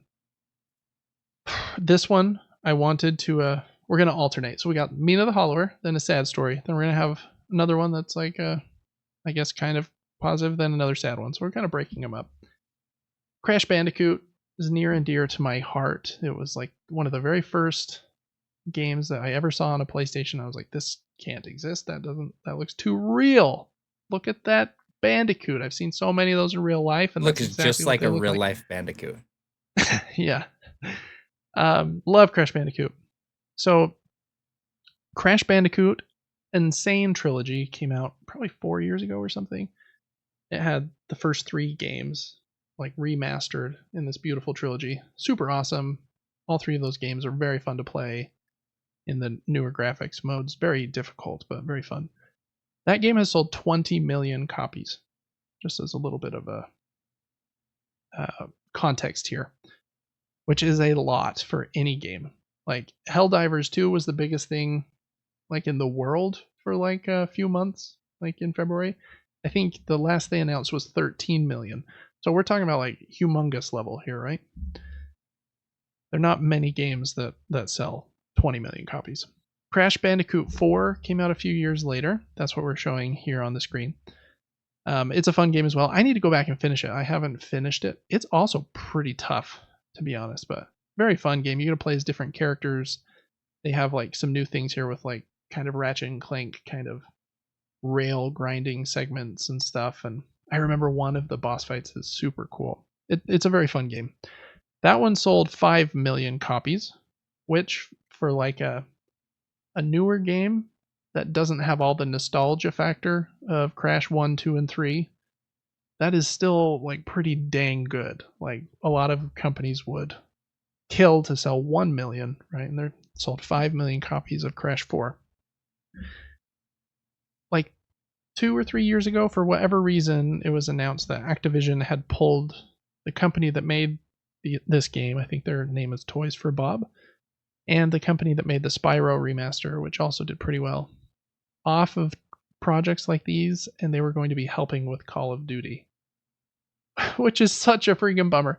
They already have like 3 or 4 major teams over there: Infinity Ward, Treyarch, and Raven, all working on Call of Duty. And like Raven used to make really awesome stuff. They made like their own shooter games, and I think they made like a Wolverine game for the original Xbox like in 2004 or something. So like all of these really creative teams have just kind of been like absorbed by you must make Call of Duty because it sells 40 million copies every year, kind of thing, which is such a bummer. Just this week, that was a lot of background. An artist that used to work for Toys for Bob, his name is Nicholas Cole. He tweeted last week, quote, "Someday folks will hear about the Crash 5 that never was, and it's gonna break hearts," end quote. That's all he said. He's probably got like he probably doesn't want to get fired from like his current job by revealing things that he's like got signed under NDA and he's not supposed to say. But I mean, what a bummer that Crash 5 was canceled, it sounds like. And just based on the creativity that they had in Crash 4, man, they did like such a good job. And it's such a bummer that they weren't able to make a 5th one. So that one was a sad one for me, I thought. And it just made me think, man, I need to go play the 3 Crash games, Crash Team Racing and Crash 4 again, because I really like those. They're a good time. Okay, next up, the Xbox 360 store is closing down at the end of this month on July 29th. In a few different waves, Xbox has been adding a bunch of like sales to the store, and they've just added the last set of sales. So there will be no more adjustments. This is the last chance to buy anything on that store. Some of the games are on sale for as much as like 80 to 95% off. But it will be your last chance to buy anything digitally on those storefronts, just as a little heads up. Okay, another sad one. And this one I thought was interesting, Devin. I don't know if you will know um, the two references I'm going to make, but there is a visual effects studio in Scotland. Their name is Axis, and they're shutting down. They had 166 employees, and all of them but 4 have been let go, and those 4 are just kind of winding the company down, is what they said. They opened in the year 2000, and they do cinematics, so like high-end video effects. They're responsible for 2 of the most iconic video game trailers ever made for Dead Island and Dead Island 2. They're both very violent trailers, so I didn't link them in the document. Most recently, they worked with Bungie on the cinematics here for the Lightfall expansion, so you can push play on that one and we'll have it play while it goes. But you can just tell from like the quality level of like the cinematics here, like they just do really good stuff. And those 2 trailers for Dead Island and Dead Island 2 are like, they're probably 2 of the most, like, during that point in time when they came out, I think in 2009 and 2015 or whatever, were like in the top 5 best video game trailers ever. The first one is like going backwards from this little girl who like gets bitten by some zombies and falls out a window, and like her mom and dad are trying to save her, but it's going in reverse, so it looks really crazy and weird, and there's this like song playing. And the Dead Island 2 trailer is this guy that's like jogging, and he looks down and has a zombie bite on his arm, but he's just like jogging, and all this like craziness is going on behind him while he has his headphones in. Like people getting eaten by zombies and cars crashing and stuff, and then by the end of the trailer he's like transformed into a zombie. 2 very great trailers, and you can tell just like from this Lightfall stuff, like they make really great cinematics. Anyways, they've shut down, which is a bummer. Don't want anyone to lose their jobs, but it sounded like from one of the reports from BBC that they had struggled to get more contracts to work with them. So I don't know why, since they do such high quality stuff. Maybe they were expensive to work with. But anyways, they are shutting down. Well, I didn't say that word correctly. They're shutting down. They had received both an Emmy, and I don't know what this one is, but a Royal Television Society Award. Maybe that's an award in Europe. So even on like a more mainstream level, they had gotten some recognition there. So I just wanted to give them a shout out for having some great video game trailers. Next up, there is a game coming out later this year called Warhammer 40,000 Space Marine 2, which I actually think looks pretty fun, and I've heard from one of our cousins that the first one, I think he played and really enjoyed as well. So I want to play both the games in this series, to be honest. It comes out in September, but this last week, a full build of the game leaked online.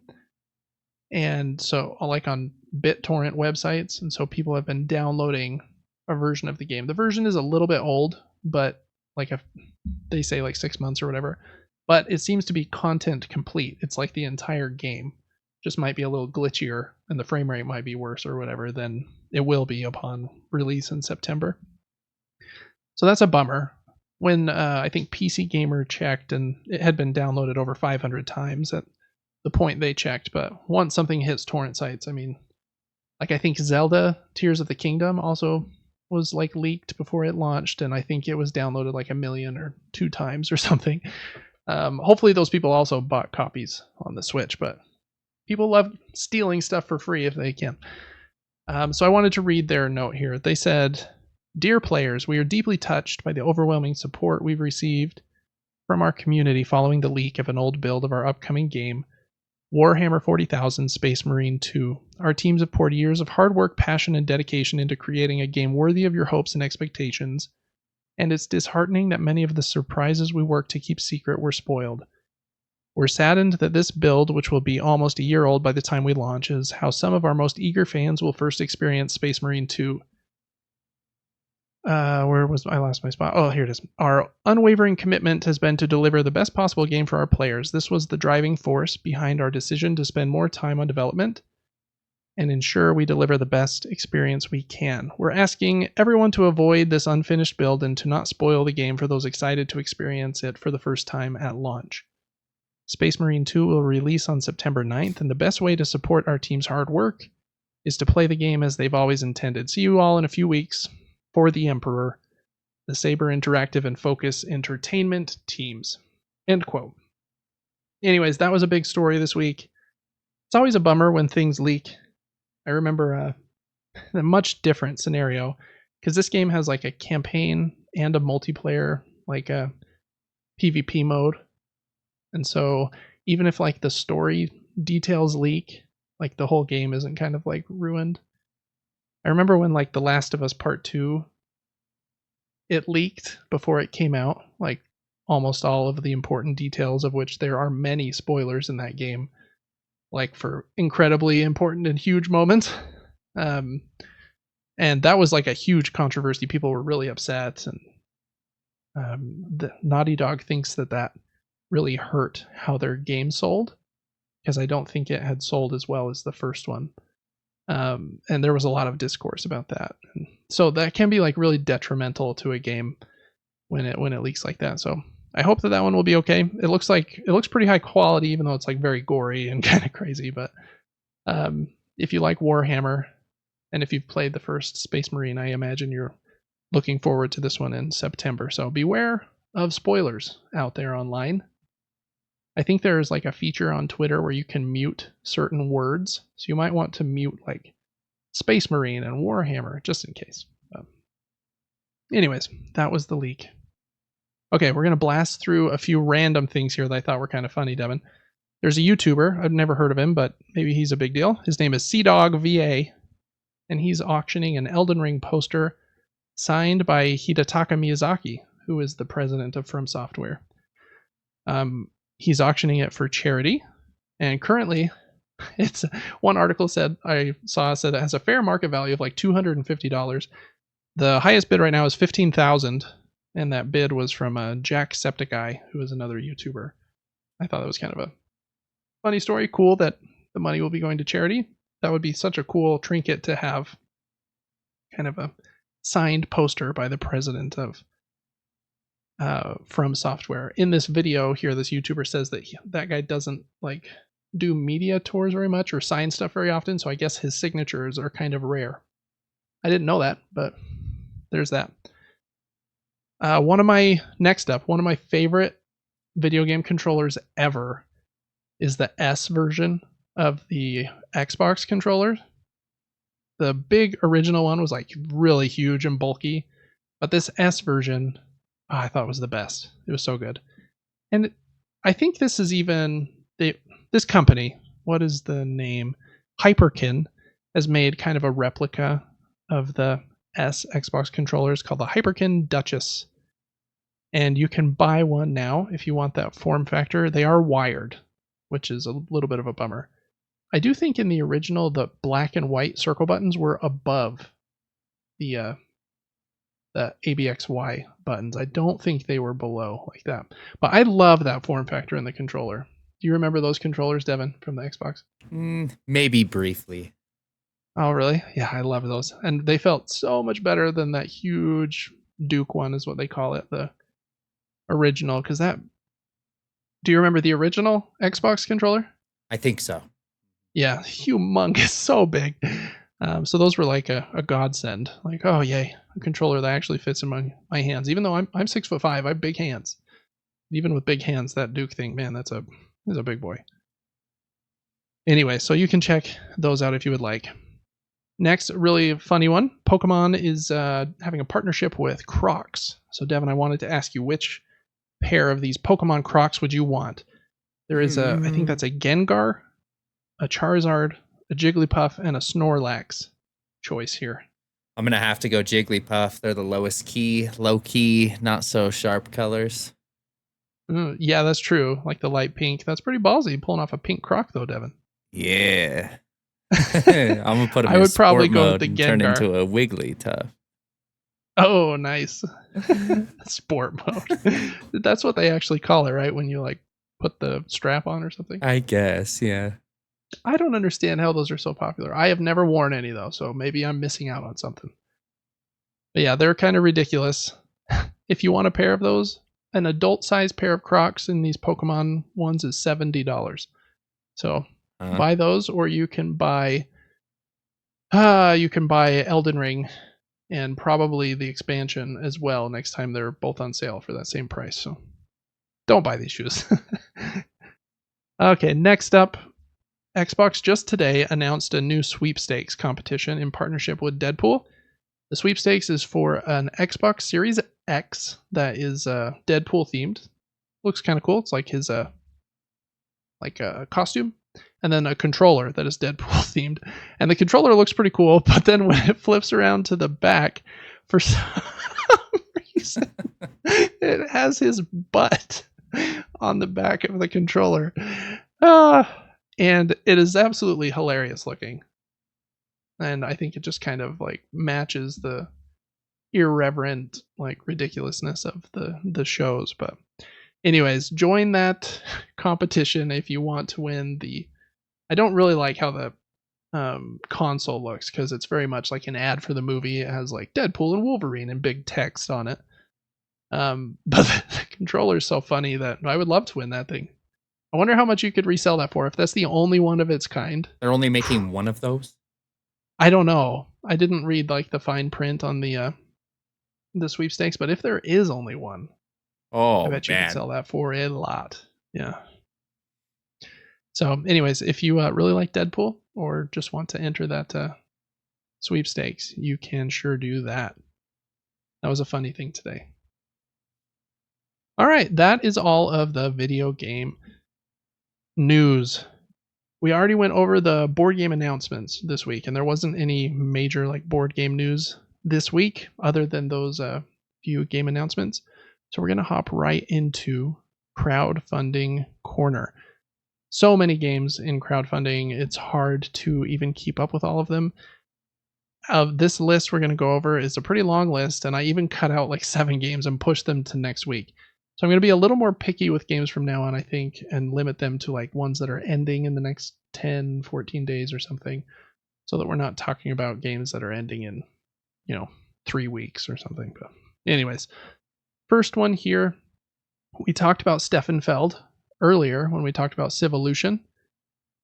He has a collection of games called the City Collection. They are Hamburg, Amsterdam, New York, and Marrakesh. And I think at least 3 of those are reworkings of some of his older games, I think like Bruges and some others. Anyways, they're releasing this collection where they're making like specialized versions of those games that I think come with like some extra cards and in stickers in one set and wooden components. Then also have nice game tray components inside the box to like keep everything organized. And you can decide if you just want like one of the games in that collection, or you can get a combo of all of them. I think that some people really like this collection of games from Stefan Feld. I haven't played any of those 4, to be honest, but if you have, make sure to let me know which of them is your favorite. When I was looking at them, I was like, man, I wouldn't even know which one to start with. And they very much look like kind of dry, kind of older style Euro games, but he makes very good stuff, so I imagine they are incredibly solid and balanced. So if you like games from Queen Games, and if you like games from Stefan Feld, that might be one for you to check out. Those coins are pretty cool, actually. I really like how those look. I wish they weren't $10 a pop, but they're pretty cool looking. That's kind of the thing with Kickstarter nowadays. Expensive stuff on there. But that looks pretty cool. That one ends on July 23rd. So by the time you hear this, that might be like imminent. So you know. All right, next up. I had a little cough. Next up is All Plays Kickstarter page. It has 7 days left, so it ends on the 25th. And I think they do this every year or every 2 times a year maybe. They do bags and mats for games. They also release some games. I have some of theirs, like Fiction and Mountain Goats and some others. Oh, I have Basket Boss that they just put in the bag there. They make pretty well regarded bags for toting board games around. Bag that's like a duffel bag, and then a bag that's like a kind of like a travel on for an airplane that like has wheels and a handle that is very well padded and will hold a lot of games in it. They also make really nice playmats. I think they have 4 different playmats in this series that are done by 4 very famous artists. First one is Ian O'Toole. Second one is Sandara Tang. She did all the artwork in Flamecraft with all the dragons. She does a lot of art with dragons. I don't know why, but third one is Kwanchai Moria. Has this cool sci-fi kind of vibe here on this playmat. And the last one's by Devin Rue, and it kind of looks like a Lord of the Rings map, but obviously not Middle Earth. It's like something else, but really cool looking mats. Their mats are uber thick. I think mine is like 3 millimeters. Theirs is 5. So they're like really high quality. They make really good stuff. I would love to get one of their bags. They have, if you get out of this video, Devin, and scroll down a little bit, they basically have a pledge level for poor people. And I might do that one because it's a $7 like introductory bag that basically, it's like a little tote, but it's the right size for board games. So, because most totes are like the wrong size. So for $7, you can get like a pretty okay bag that will hold quite a few games and just has a zipper on the top. And while I don't have the extra money to drop on a $100 bag with wheels, I could probably get a $7 bag, I think. So if you want to carry your games around in style, check out their Kickstarter page. All right, next up is a dice rolling game from Japan. It's called Ginza Retro Cafe, and I'm not sure about this one. It looks kind of interesting, mostly just because it's from Japan. In the game, you are taking care of customers in this retro cafe, and you do that by rolling dice, and you have to get different values to kind of placate the customers that are in the restaurant. You have to work together with the people you're playing with to make sure that none of the customers get mad, so you don't want to take too long to give them their food or whatever you need to get with the dice. But you can't all win. Whoever is the best waitress will win. So I don't know. It doesn't look like necessarily a David game, but I thought it had kind of a cool vibe. A little expensive to get a game made in Japan shipped anywhere else in the world. The game's like $38, and then it's about 18 more in shipping. Ends on the 24th, so that's next week. So if you want a dice game made by a company in Japan, I thought it looked pretty solid. The artwork's kind of unique, in my opinion. Next up is a game called Echoes of Emperors. This is kind of a 1v1 skirmish game. You can play like a 4-player version that's either 1v1v1v1 or 2v2. But I think it's primarily meant to be played 1v1. It kind of looks like chess or onitama, but the pieces are like big, chunky pieces. You can get like regular wooden meeples, which are actually pretty big and nice too, or these like really big, chunky, like hand-carved pieces that look like Jenga pieces or like the chess pieces from Harry Potter. They're like big, like chunky, old-timey looking pieces. I think they tried to be historically accurate to some of like the artwork and the figures based on the different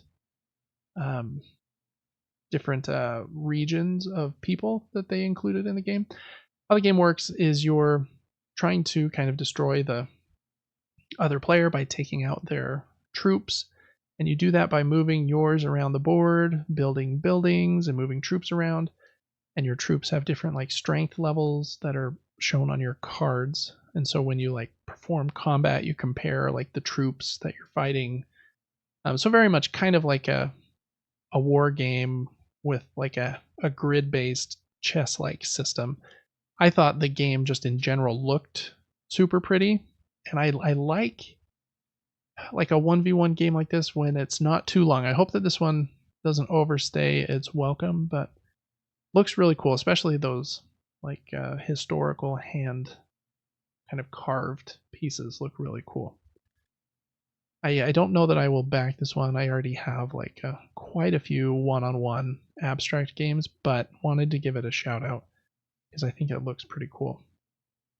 But I think Onitama is probably the right time level.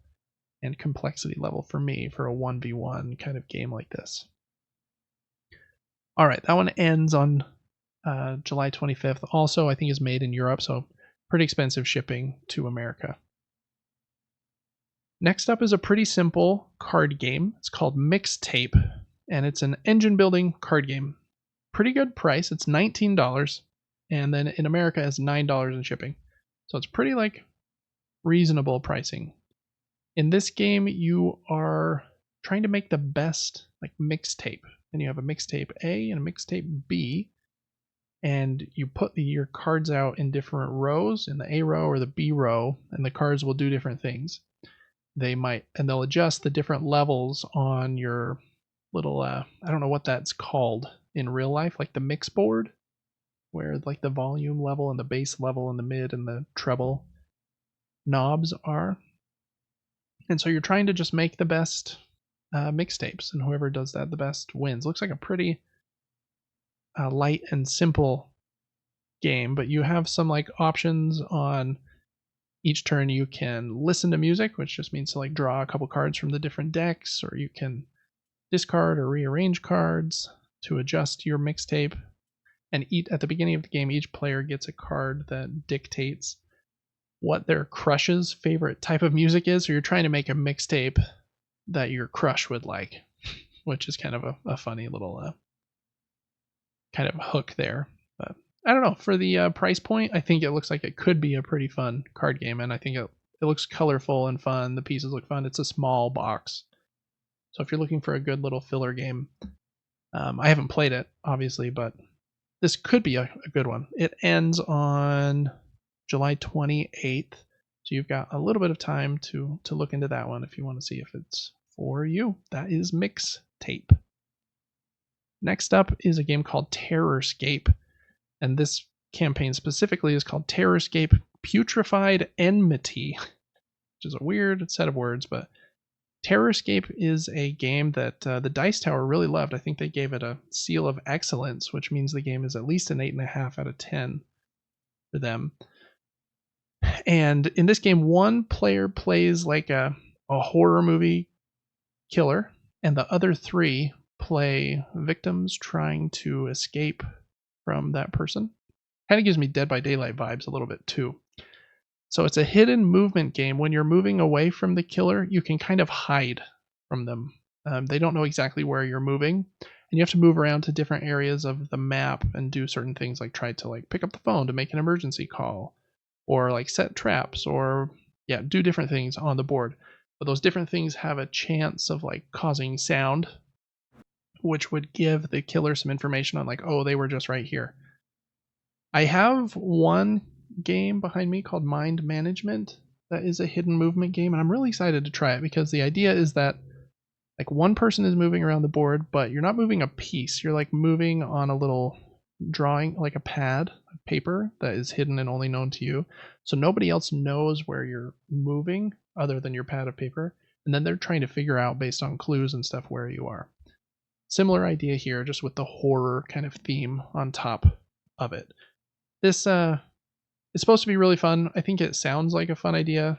I think the game is too big and bombastic for me, just, at least in like the price, because it has so many miniatures and like the big board with the pop-up building, and the big box. Like this collector's bundle is $275. It comes with like the base game and the big collector's box and like I don't even know 100 miniatures and 5 expansions. But man, games are expensive. I could get like I don't even know 7, 8 games for that price. So it's hard for me to commit to a game that expensive. But it's supposed to be pretty solid. And if you like that theme and that type of gameplay, then maybe this is one you'll play, every weekend for a couple years, and maybe that price is just fine for you then. They do have some like cool pieces. This section is unfortunately sold out. They're Sundrop miniatures, but they show some foil cards a little farther down. The red portion of the card, I think is supposed to symbolize blood or something, is foil. I think a little further down, they even show it like moving to show the foil like kind of glistening. And they, right there. Those look really cool. So some very pretty components in a game that I wish had like a, I don't know, like a cardboard, like a standy version that was $50, because then I might try it. But it's a bit big and bombastic. That is Terrorscape, Putrefied Enmity. This one's not on Kickstarter, it's on GameFound. And let's see, where did I say? It ends on July 28th.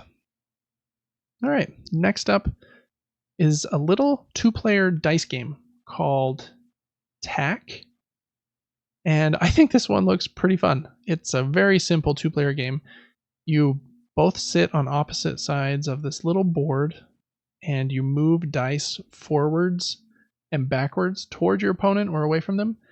And if by moving one of your die, you make the total number of pips in that column equal to the wind value on the card shown in the column, then you get you have become one with the wind. I guess you get to move your ship 1 point forward, and first person to get to 9 on the little ship track at the top of the board wins.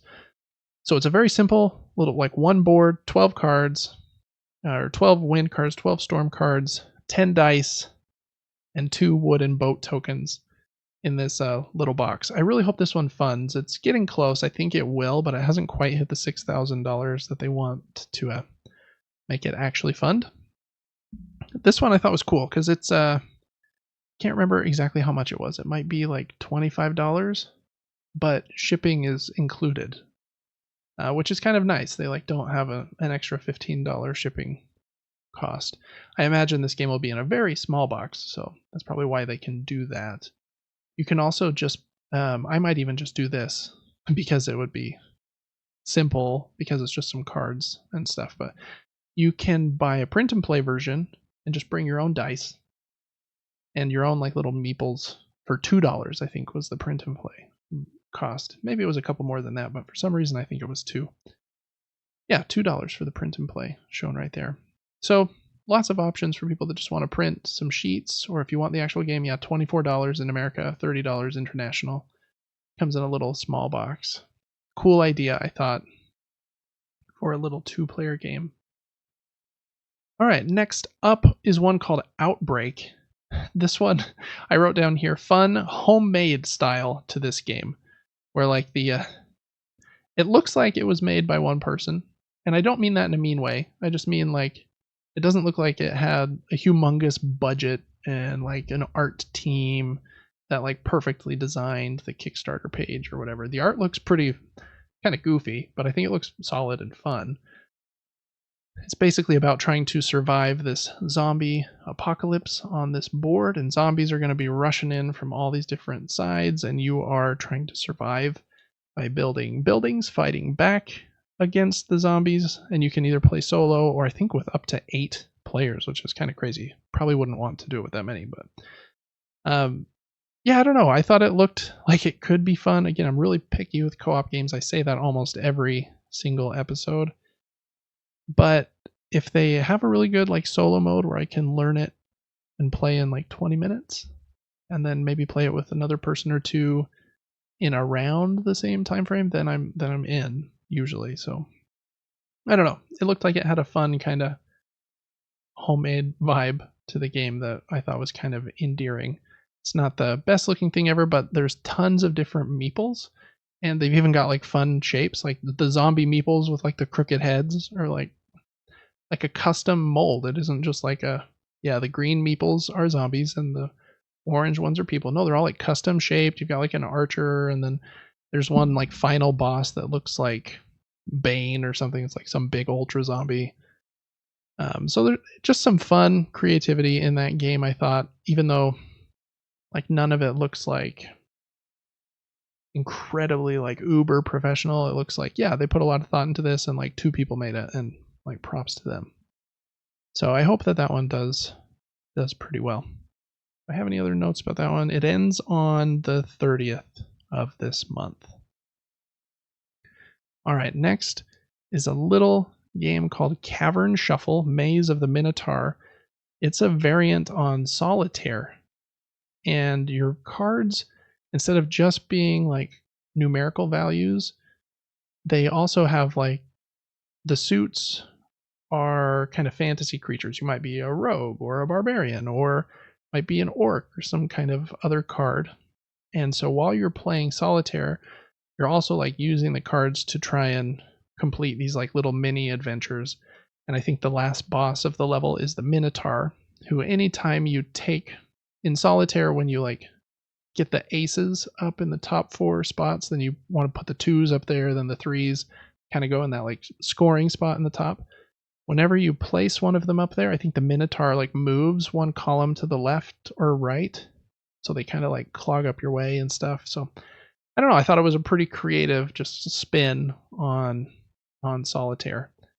I don't play a ton of solitaire anymore, but man, for a while I really did, and I think it's a a pretty solid and fun game. So I hope this one does pretty well too.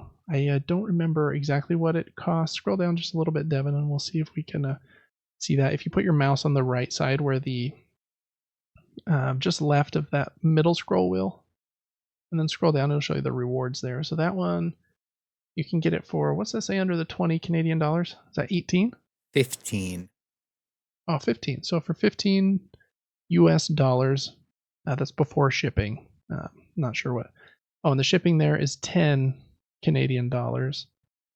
If you're in Canada, the shipping's only 5 Canadian dollars. So I don't know, if you're in US or Canada, it's not very expensive either.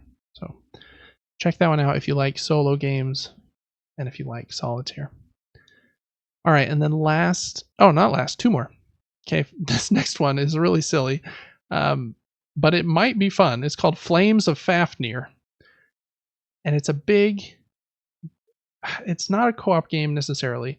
It is a competitive tower defense game where you are all trying to protect your village from the fireballs that come out of this giant dragon's mouth. And the fireballs are represented by marbles that come out of this actual dragon piece's mouth in the game. And so you'll be building up like walls and defenses to try and block like the marbles coming in, and then you have to fight like the minions, little spiders and trolls that are coming in. If the dragon knocks down all 5 of the walls, like protecting the city, then you lose. But if you get to the end of the track to the dragon and you've like knocked down all of the dragon's defenses here on his like rune board, then you can kill the dragon and win. Or one person can get to the end of the track and decide, no, I want to kill everyone and partner with the dragon. Then they ride on top of the dragon, and then they're helping the dragon with the dragon's cards to put the marbles down and destroy the city and beat everyone else. So you're kind of working together, but whoever has the highest score will win.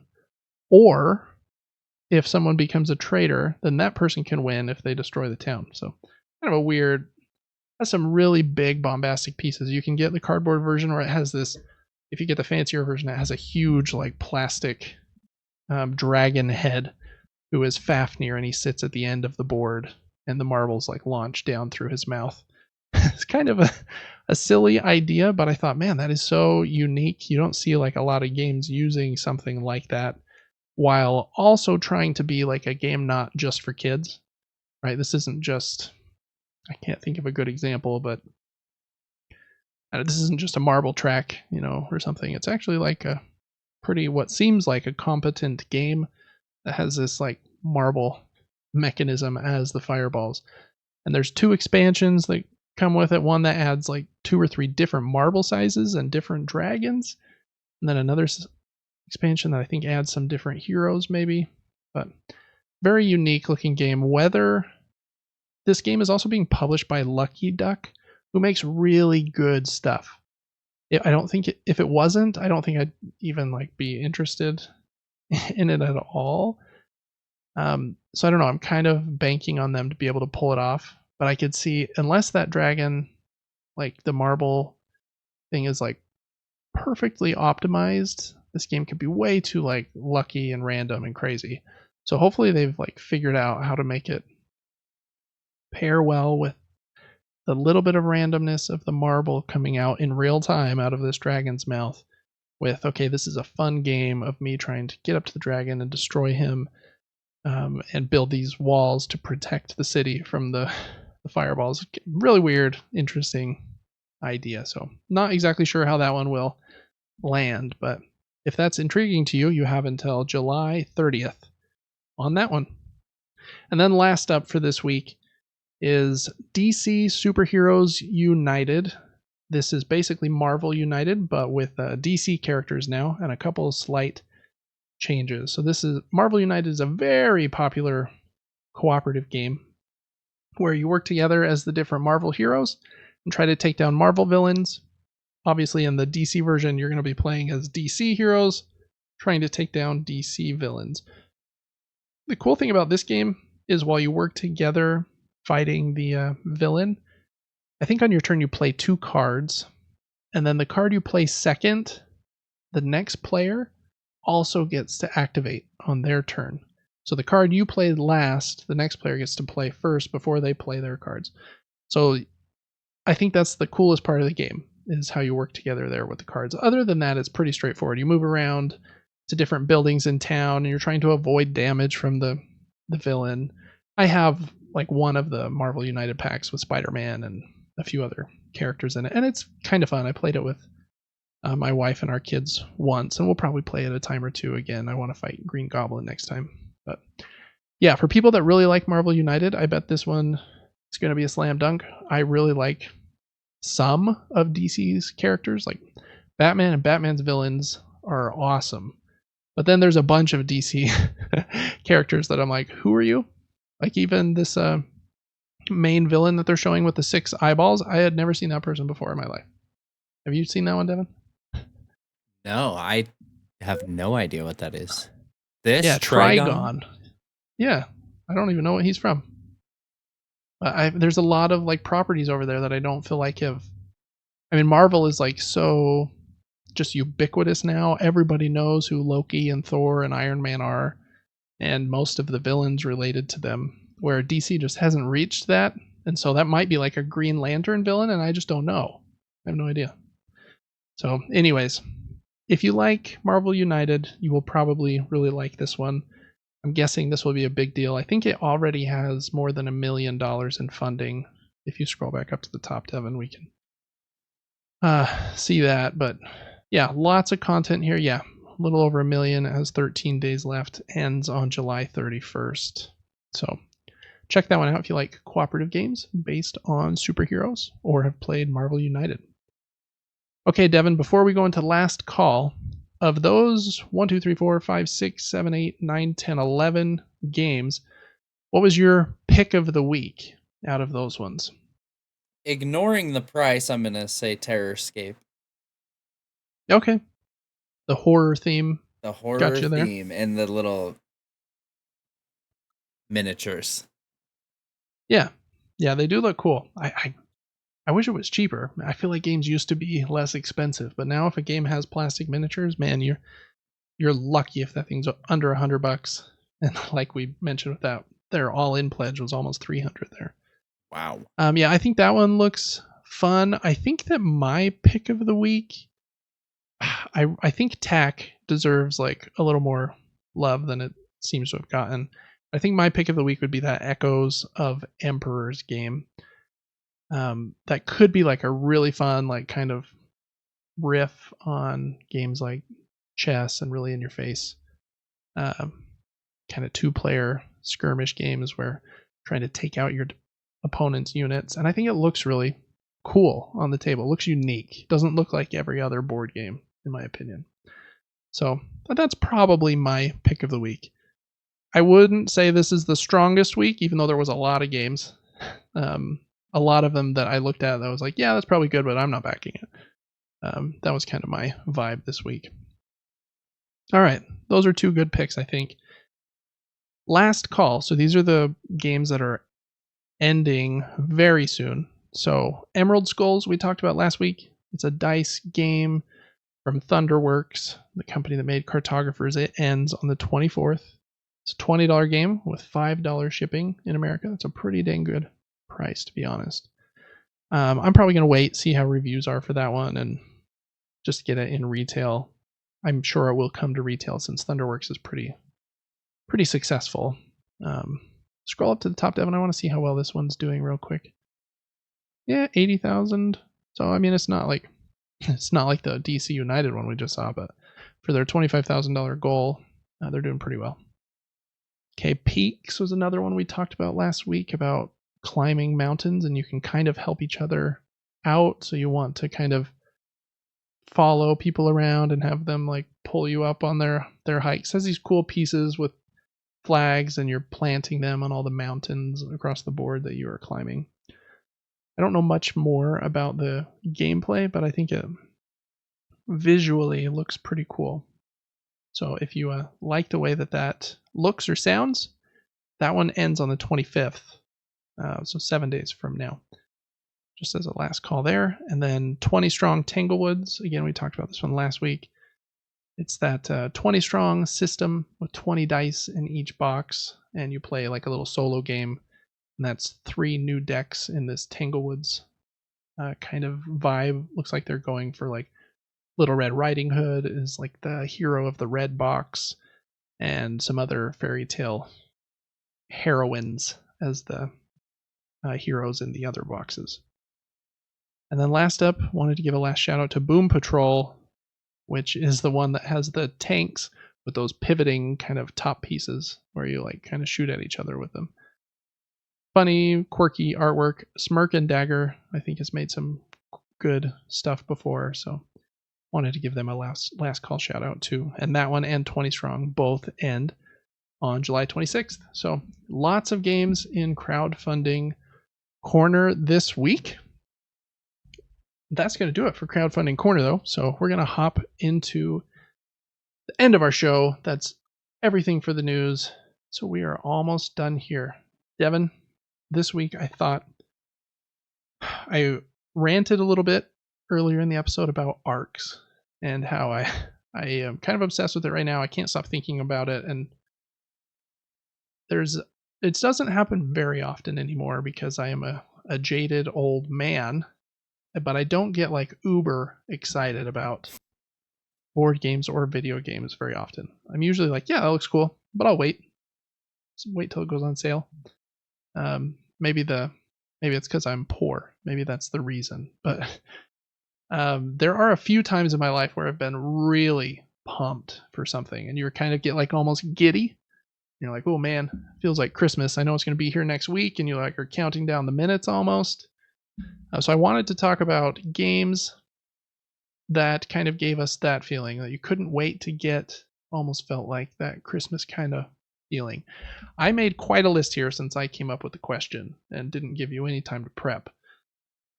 So I'll probably start and name a few, unless you've got any that you want to start with, and then that'll give you a minute to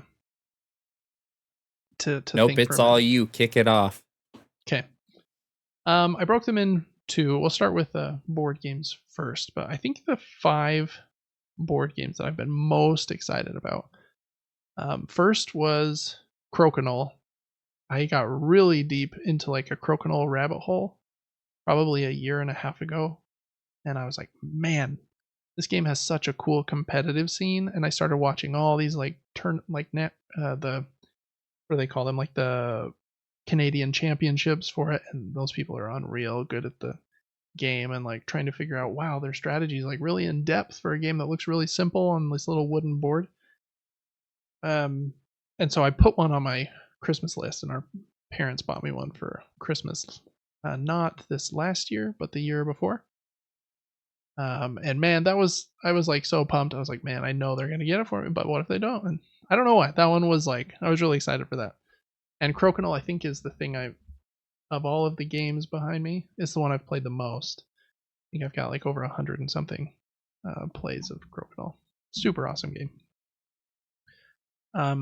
Other than that, Welcome to Your Perfect Home was one of me and my wife's first games in the hobby board game space. It's a pretty simple game, but it's not technically a sequel, but I guess the sequel after the sequel is called Welcome to the Moon. And right before it came out, I watched Tom Vassel's review of it, and he loved it.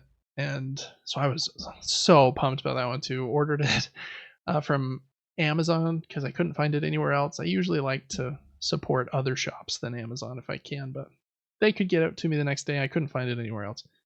And it came and one of the corners was just completely obliterated. And I was like, no. So I couldn't play the game because I didn't want to take it out of the packaging for fear they wouldn't return it. And then I had to wait like a couple more days for the second copy to come. But that game is one of my favorite games of all time. I think it was number 1 on my top 100 games of all time list that I made in January. I don't know if it'll stay number 1, but such a good game. It has 8 different scenarios and like a campaign you can follow through them, all just riffing on that same Welcome to Your Perfect Home kind of gameplay. It's awesome. That was probably the last 2. And then this year, I have 3 games I'm very excited for. I think in order of excitedness, from least excited to most excited. First up is Marvel Dice Throne Missions. I love Dice Throne. I think it's really great at 2 players. Like a really fun one-on-one game where you're trying to knock each other's health points down. This missions mode is a cooperative mode or a solo mode where you fight against different Marvel. There's like scenarios, and so you'll fight like little minions and then a big villain. And I think there are 20 or 25 scenarios in the box. And so there's tons of different villains and stuff, but you play using the same Dice Throne like system that you're used to. And the scenarios are supposed to be much shorter than the Dice Throne Adventures game that I used to have, because those were a little too long, I felt like, for the experience. Anyways, since they're Marvel themed, which will be fun, it's like fight against Mysterio and other Marvel villains, and have that shorter kind of vibe to them, where you can play with 1 to I think up to 4 other players as well, and they scale pretty well. Very excited for that one. That'll be my first kind of foray into like a light kind of dungeon crawling game where you're moving on hexes, fighting minions, and then get to a big boss fight, and can you win the fight? Since it's kind of baked behind Dice Throne, I think I'll like it. Next up in my excitement level is a game from Luke Laurie. I mentioned his name earlier in the show. He's one of my favorite worker placement designers. Did Cryo up here and Whistle Mountain and the Manhattan Project that we talked about earlier. One of his other big games was Dwellings of Eldervale, a huge, like very fantasy, dragons and magic kind of game. Kind of the quasi sequel to that I'm getting this year. It's called Andromeda's Edge, and it's a huge sci-fi game with like, I don't even know, like 50 different miniatures in it. This was probably my most expensive game I've ever backed. And it has really big pieces, like these crazy golden raider miniatures. There's like a space dragon and all kinds of stuff. It looks really awesome. It is kind of a worker placement engine building Euro game at its heart, but then it has a little bit of like combat with dice rolling and stuff on the board. So they call that a hybrid when you're mixing like dice rolling and Ameritrash stuff with like Euro game stuff, which is a lot of jargon I just said. But Andromeda's Edge, very excited about that one. That and Dice Throne I think will be here in September or October. And then right after that is my most anticipated game of the year, which is Arcs. We already talked about that. Just so excited for that to get here. I just cannot wait. Makes me really wish I could go back in time and back it on Kickstarter. I luckily found this awesome site, Game Nerds. Got to give a big shout out to Game Nerds. They're awesome. Where they're doing an early bird pre-order right now, since it's a couple months before it's going to be here. So you get 10% off your order, and if you get to a $75 threshold, there's no shipping charge, and they don't charge sales tax for whatever reason. I don't know why. So I got the game for basically the same price as I would have if I had backed on Kickstarter. Anyways, I just have to wait a couple months, which is a bummer. But anyways, those are probably the board games that I've been most excited about getting. There's a couple others that almost got on that list, like A Feast for Odin or Heat or World Wonders, that had a lot of buzz that I was excited to get. But I think the ones that I was absolutely pumped for are those 5. Devin, I don't know if there's probably ever been a board game for you that's sparked that level of thrill, but any video games that you can think of before, or do you want me to hop into my list for a minute while you think? Oh, I'm trying to think. I was obsessed with Call of Duty for a long time. So every year around Halloween time or October, whenever those were coming out, I remember just getting stoked and then kind of let down. I was like I didn't like the Black Ops as much as I liked other Call of Duties. They just felt so different. Those were super competitive, and I liked those a lot. I knew about Elden Ring years before it came out. I saw a poster at GameStop, and I was like, "Oh my gosh, From Software's making a big game," and I was so stoked. And then it came out like 37 years later. Yeah, that one did have a big lead up. Yeah, I don't even know how long the lead was, but that was definitely my most anticipated video game ever. Like I thought about it a lot. Yeah. On its way to us and got very excited, and it didn't let me down. It was fantastic. Yeah, after you played Bloodborne, and that one I think just kind of caught us off guard. We didn't really know. And then Sekiro, and we're like, okay, these guys seem like they're know what they're doing. Yeah, I think I'm probably right there behind you. You're a little more into those because you're better at them than me. So I can understand how you would be excited about that one. That's a good pull. I would actually anticipate Borderlands 4 now that I've replayed 3 as well. Fun game, very deep, a lot to search, big, open, funny. Yeah, they've got a good loop with that game. Like the loop is like really fun gunplay where you're like getting like tons of fun, cool upgrades. The shooting's really fun, and there's like some fun comedy, and you're playing with friends. Like it's like a good circle. Oh yeah, it's fantastic. I also thought one day we'd get Tekken 3 growing up, and I don't think that we ever did. I don't think we did either. Well, yeah, after we played Tekken 2, I think Grandma got Tekken 3 or something, or our uncle or somebody. I loved those old cases PS1 games came in, just that clear plastic that would open like a book. Just looked like a CD case. Yeah. Yeah, exactly. Super cool. Yeah, you can really cool. You can list some off. If I think of any others, I'll chime in. Okay. Mine are kind of in different eras. Era. So first up, I've probably got the Xbox era. And in the Xbox era, I was like 12, 13.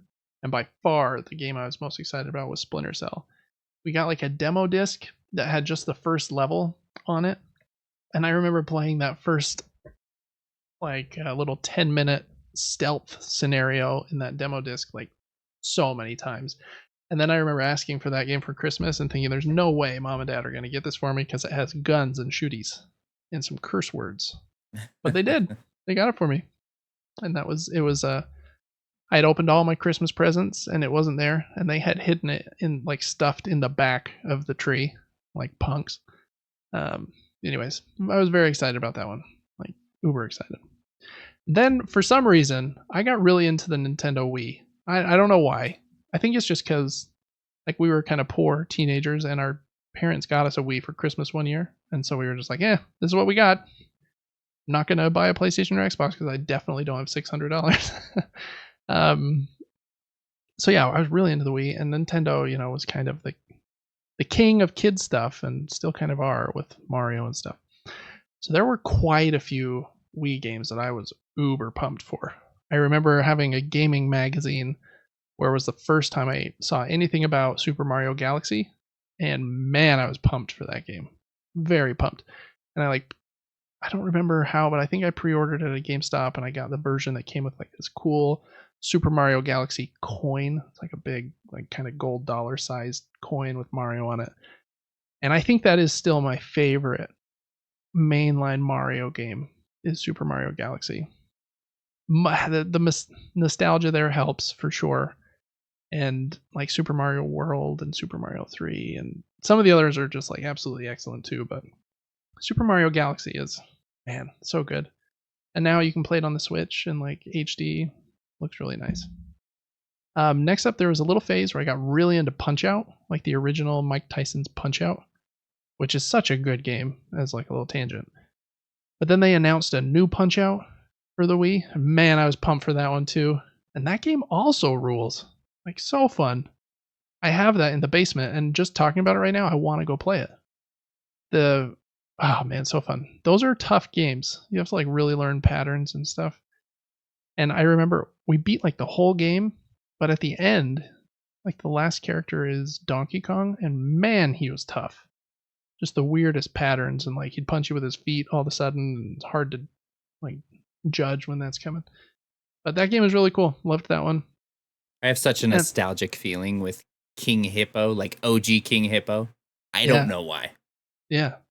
Oh, I do too. And he was in the new one too, with like the sewer grate duct tape to his stomach. Yeah. That game ruled. And then both Donkey Kong Country Returns and Tropical Freeze. Donkey Kong Country is probably my favorite platforming like series ever. And so those were a big deal. I think Retro, the company that made both of those, is making Metroid Prime 4, and I would much prefer they dropped Metroid Prime 4 and just made another Donkey Kong Country. I know I'm very much in the minority on that one. Everybody wants Metroid Prime 4, which also looks really cool, but man, just so bummed they haven't made another Donkey Kong Country game since Tropical Freeze, because that came out, I think, in 2015, almost a decade ago. That game's amazing, by the way. Just, yeah, both of those are great. Then a game that we talked about earlier in the show, I was very pumped for No Man's Sky, and quite a bit let down by it. Just kind of like we talked about, I think it was pretty undercooked at launch, and probably just a little over the team's head. They were like a team of 10 people, and all of a sudden the game had like so much hype for whatever reason, and we just weren't really sure what the technology they were using was capable of. And luckily nowadays, I think they've been able to push it to the point where if it released like it was now back then, I think everyone would have really loved it from the beginning. But they've had quite a redemption story, so good for them. I need to try it again. It has like an awesome next gen port and like a VR mode. You can like, there's so many features in that game now. I remember when you got that. It's forever ago. It was 2016. Yeah. So again, almost a decade. Oh man, I'm old. Next up, Last of Us Part 2, I think was the next one. We talked about the leaks earlier. Somehow I was able to avoid them. I tried really hard. I heard about it on a podcast that there were some that the game had leaked and there were spoilers everywhere.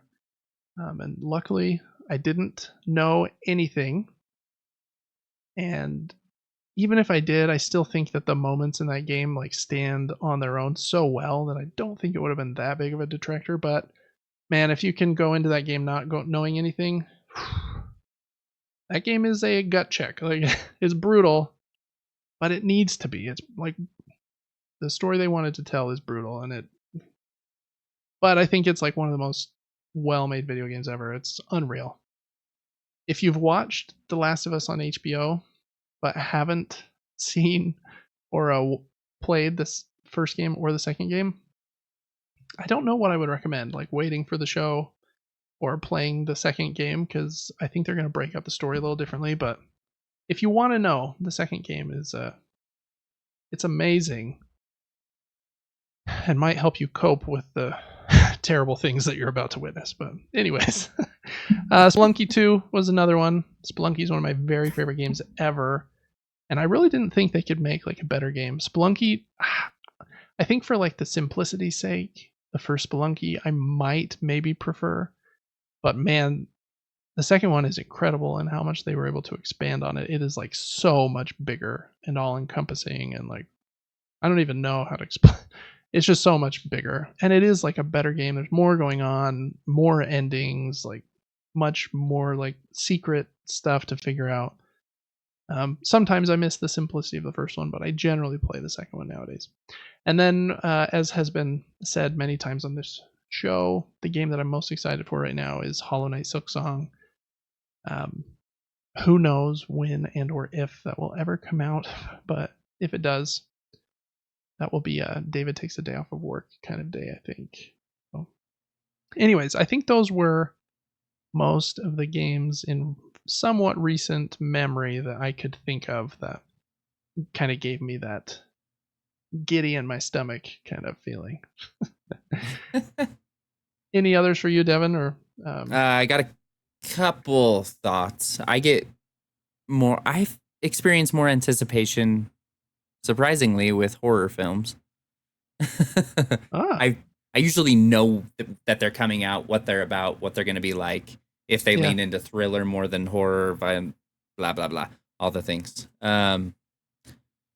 So I anticipated Long Legs like crazy, and I actually saw it, Oh, you did. and it is very strange. I'm not gonna spoil anything. I would go with you to see it if you wanted to. What do you? What was your opinion on it? Did you like it, or is it I too weird? I did like it, Okay. but I can get into the weirdness of like why they came up with this story and why everything's so odd. I don't think that vibes with a lot of people. Hmm. I think So you think some things can get too weird and people are just like, Yeah, a lot of people online have been saying that like this is the best like murder cop kind of mystery show since The Silence of the Lambs. But from what you're saying, it's much weirder than just like a serial killer in a basement, like Silence of the Lambs. it is so strange. The first 20-30 minutes is so odd. The colors they're using are so good. The way that it it's filmed changes and things, and I don't want to spoil anything, but I anticipated that. I was entertained, very drawn into what was happening the whole time, so I would say that it's good in my opinion. Okay, cool. I do also have a memory of you getting Mega Man 6, maybe.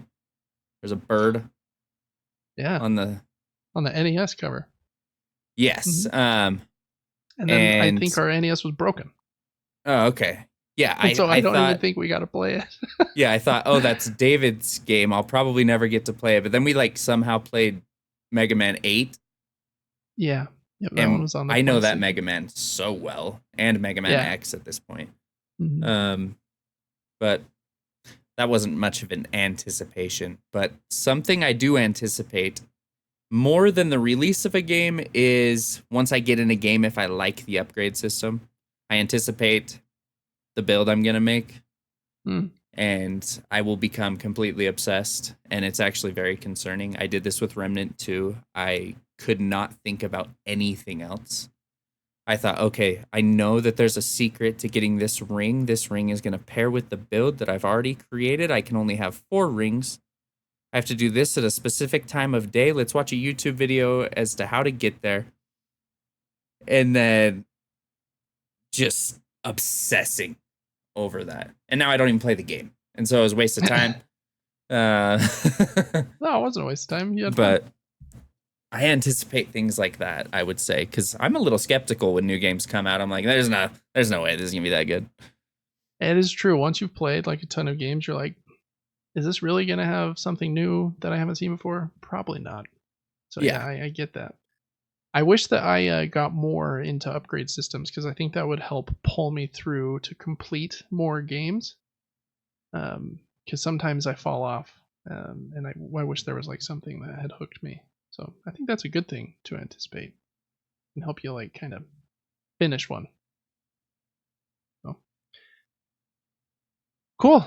Well, I think that is a good closing segment. Lots of games, lots of memories. I do remember that Mega Man 6. I'm fairly confident that like I got that for my birthday or something, and I was like, oh cool, I love Mega Man.